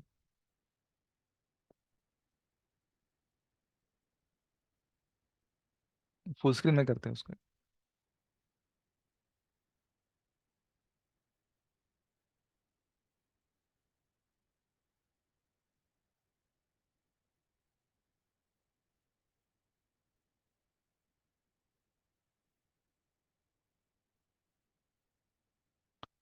तो वो बोलते हैं कि आप ये गीता पढ़िए और आपका जीवन धन्य हो जाएगा। तो इसलिए वो सब संसार को त्याग कर केवल गीता पढ़ने के लिए जाता है। तो फिर वो वचन था कि हे गुरुजी, मैं आपको वचन देता हूँ कि मैं गीता पूरा ध्यान लगा के पढ़ूंगा। फिर आगे वो एक गुफा में जाता ताकि उसको डिस्टर्बेंस नहीं हो। तो वहां पर वो गीता का उच्चारण शुरू करता है, धर्म क्षेत्रे कुरुक्षेत्रे संवेता युत्सव, ऐसा करके। तो फिर अचानक वो चूहा आके उसकी गीता को खाता है। तो उसको बड़ा चिंता होती है कि अरे चूहा मेरा गीता खा रहा है, अगर गीता ही नहीं रहेगी तो फिर मैं प्रगति कैसे करूंगा। तो इसलिए वो चूहा को जो है रोकने के लिए बोलते हैं कि मैं अभी एक बिल्ली लेके आऊंगा। तो अभी इस चूहे को रोकने के लिए वो एक जो एक संदूक होती है ना, ट्रंक, उसमें लाके वो रख सकता था। और फिर जब भी पढ़ना है तो गीता को ट्रंक में रखिए, संदूक में। और पढ़ना होने के बाद फिर ट्रंक में रख दीजिए। पढ़ने के बाद ट्रंक में रखिए, और जब पढ़ना है तो बाहर निकल के पढ़िए। तो लेकिन वो नहीं करता, संदूक नहीं लाता है। वो क्या करता है, वो देखिए एक बिल्ली लाऊंगा। तो फिर बिल्ली उस चूहे को भगा देती है। फिर बिल्ली को जब वो रखता है तो फिर उसको क्या होता है, बिल्ली म्याऊं म्याऊं ऐसे करती है, उसको भूख लगी है। तो फिर बिल्ली को रख ली, वो फिर गाय लाता है। फिर गाय का दूध पी के बिल्ली बहुत खुश रहती है। और वो जो गाय, वो एक व्यक्ति उसको दान दे देता है, क्योंकि ब्राह्मण को कोई भी व्यक्ति दान देता है उस समय। लेकिन गाय को रखने के लिए फिर उसको गाय का गोठा बनाना पड़ता है। फिर गाय को चारा लाना पड़ता है। फिर वो बताते हैं कि ये गाय को चारा लाना, उसका दूध निकालना, उसका गोबर निकालना बहुत समय जा रहा है। तो इसलिए फिर मुझे लगता है कि भाई शादी करनी चाहिए। तो वो दूध वाला रख देता है। तो लेकिन उसको फिर बहुत टाइम जाता है। तो फिर वो बोलता है कि इससे अच्छा मैं शादी कर लेता हूँ। तो वो शादी करके बहुत बड़ा घर बनाता है, फिर वो बिजनेस करता है, फिर उसका एक बहुत बड़ा बंगला बन जाता है। फिर गुरुजी 2 साल के बाद, बहुत साल के बाद आते हैं मिलने के लिए कि मेरा शिष्य जो गीता पढ़ा था उसका क्या हुआ। तो वो देखता है कि अरे वहाँ पर तो गुफा है ही नहीं, वहाँ तो बड़ा बहुत महल तो बन चुका है। तो फिर वो पूछती करी ये महल किसका है। तो फिर वो शिष्य बोलते कि मैं ही आपका शिष्य हूँ गुरुजी। तो फिर इस तरह से वो जो गीता है वो छोड़ने पढ़ने का छोड़ दूसरे चीज में लग जाता है। तो वैसे यहाँ पर प्रभुपाद जी कह रहे हैं कि जब हम भक्ति करें तो हमें हमेशा ध्यान रखना चाहिए कि इंद्र तृप्ति कितनी करनी चाहिए और भक्ति कितनी है। तो हमें जितना जरूरी है उतना हमें करना चाहिए। उससे ज्यादा अगर करके तो जैसा हम इस उदाहरण में देखा कि जो ब्रह्मचर्य वो पूरा भाई और ही चला जाता है, तो वैसे हम चले जाएंगे। तो इसलिए इस तरह से हमें बैलेंस करना चाहिए। तो अभी अभी हम यहाँ पर रुकेंगे। तो अभी हम कहाँ तक आए, इंद्र तृप्ति तक आए। तो इसलिए शरीर को जो है उसको ज्यादा ध्यान देने की जरूरत नहीं है, क्योंकि शरीर जो है जब तक हम उसमें रहेंगे तो हम गुण कार्य करते रहेंगे। तो हमें इस शारीरिक चेतना से बाहर आना है। तो इस शारीरिक चेतना से बाहर आने के लिए हमें हमारी भक्ति बढ़ानी चाहिए, ना कि हमारे शारीरिक आवश्यकता है। तो यहाँ तक अभी हमने चर्चा किया है। तो अब तक किसी को कोई सवाल है?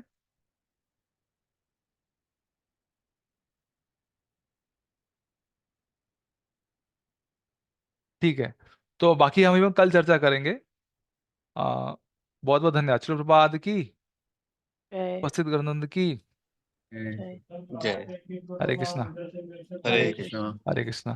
तो मेरा सबसे निवेदन है कि आज हमने जो चर्चा किया उसके ऊपर विमर्शन कीजिए, और इससे आपको और ज्ञान प्राप्त होगा। तो भगवान गीता में 14 अध्याय के पहले श्लोक में बोलते हैं कि ये ऐसा ज्ञान है जिससे आपको और ज्ञान प्रकट होगा, प्रकाशित होगा। तो इसलिए आप इस सत्वगुण तमोगुण को सिर्फ बुक में मत रखिए, आप अपनी जिंदगी में उसको देखिए, जपा में आप उसको लगाइए, आप जंगल में लगाइए, आपके मन में लगाइए, आपके घर में लगाइए, आपके परिवारों में लगाइए। और इससे आप विमर्शन कीजिए तो आपको और उससे अच्छा समझ में आएगा। तो फिर आपको स्वतः ही आपके खुद से आपको ज्ञान होगा कि किस तरह से मुझे भक्ति में प्रगति करना है, किस दिशा में जाना है, और वो दिशा सही है या गलत है, और कितने समय तक उस दिशा में रहना है। फिर बाद में दिशा बदलनी है गुण के हिसाब से। बहुत बहुत धन्यवाद। हरे कृष्णा। हरे हरे कृष्ण। श्रीमद् हरे भगवद गीता कृष्ण। की जय। जय हरे कृष्ण। प्रभुपाद की जय। जय उपस्थित जय। गौरवतंद की जय। जय। हरे कृष्णा पापा जी हरे कृष्ण। प्रभु जी वो रिकॉर्डिंग भिजवा दो सारी पीछे की। हाँ, आपको प्रशांत प्रभु देंगे। एक मैं उनसे भी नहीं दिया अभी तक। हाँ, आप उनसे बात कीजिए, मैं उनसे बात करता हूँ। हरे कृष्ण। मुझे उनको रिमाइंडर तो दिया था, बट उन्होंने एक ही बस भेजी, उसके बाद नहीं भेजी। हाँ नहीं, एक्चुअली क्या हुआ माता जी, मैं परसों मैं खुद देख रहा था कि मेरे जो लेक्चर्स हुए वो ठीक से हुए कि नहीं, तो प्लेलिस्ट में एक्चुअली ना वो ठीक से हुए नहीं, तो मैं उनसे भी चर्चा किया हो, तो मैं अभी उनको व्यक्तिगत रूप से उनका फॉलोअप लगे एक लिस्ट बनाऊंगा और उनको बोलूंगा भेजने के लिए। लेकिन उसके लिए 1 हफ्ता लगेगा अभी, क्योंकि हमारा बीवीआर अच्छा डिपार्टमेंट में उसको एक्सप्लोर करना पड़ेगा, उन्होंने नाम भी ठीक से नहीं दिया है, तो सही अच्छा टाइटल दे के उसको एक सही लिस्ट बना के करना होगा। तो तब तक आप जो हमने अब तक पढ़ा है उस पर रिवीजन कीजिए, फिर वो जब आएगा तो मैं खुद ही उनसे प्रभु भिजवा जी, दूंगा। ठीक है प्रभु जी। ठीक और प्रभु जी ठीक है please Prabhu. Make it sure कि भाई ये हमें मिल जाए, क्योंकि हमें हाँ पिछले पिछले सत्र में ना मॉड्यूल 2 में हमें बहुत सारी रिकॉर्डिंग्स नहीं मिली, हाँ तो बड़ा दिक्कत होता है हाँ, उससे। नहीं माता जी, मैंने क्या किया है, 23 तारीख का लेक्चर छोड़ के 24 और 30, 31, 6, 7 का मेरे पास खुद व्यक्तिगत रूप से लिंक है, तो मैं वो आपको भेज दूंगा प्रभु जी के द्वारा। 24 का मिला है शायद, हमें एक ही मिला है 24 का आई हाँ थिंक। नहीं, उसके आगे का भी मैंने खुद डाउनलोड किया है वो लिंक, और क्योंकि क्या है, व्यक्तिगत मेरे रूप से मेरा भी जिम्मेदारी है, तो मैं इसलिए वो करूंगा। तो वो इसलिए लिंक मैं, लिंक्स को। हाँ तो मैं प्रभु जी से आपको भिजवा दूंगा लिंक्स, लेकिन जो प्लेलिस्ट है वो भी मैं बनवा दूंगा, ताकि आपको बार बार ढूंढना नहीं पड़े। ठीक है, हाँ जी, तो वो लिस्ट ठीक मैं है उनको ठीक अभी भेज देता हूँ, उनको बोलता हूँ आपको भेजने के लिए तुरंत। है प्रभु। ठीक है। Hare Krishna. Thank you so Hare much. Krishna प्रभु जी, हरे कृष्णा। हरे कृष्ण।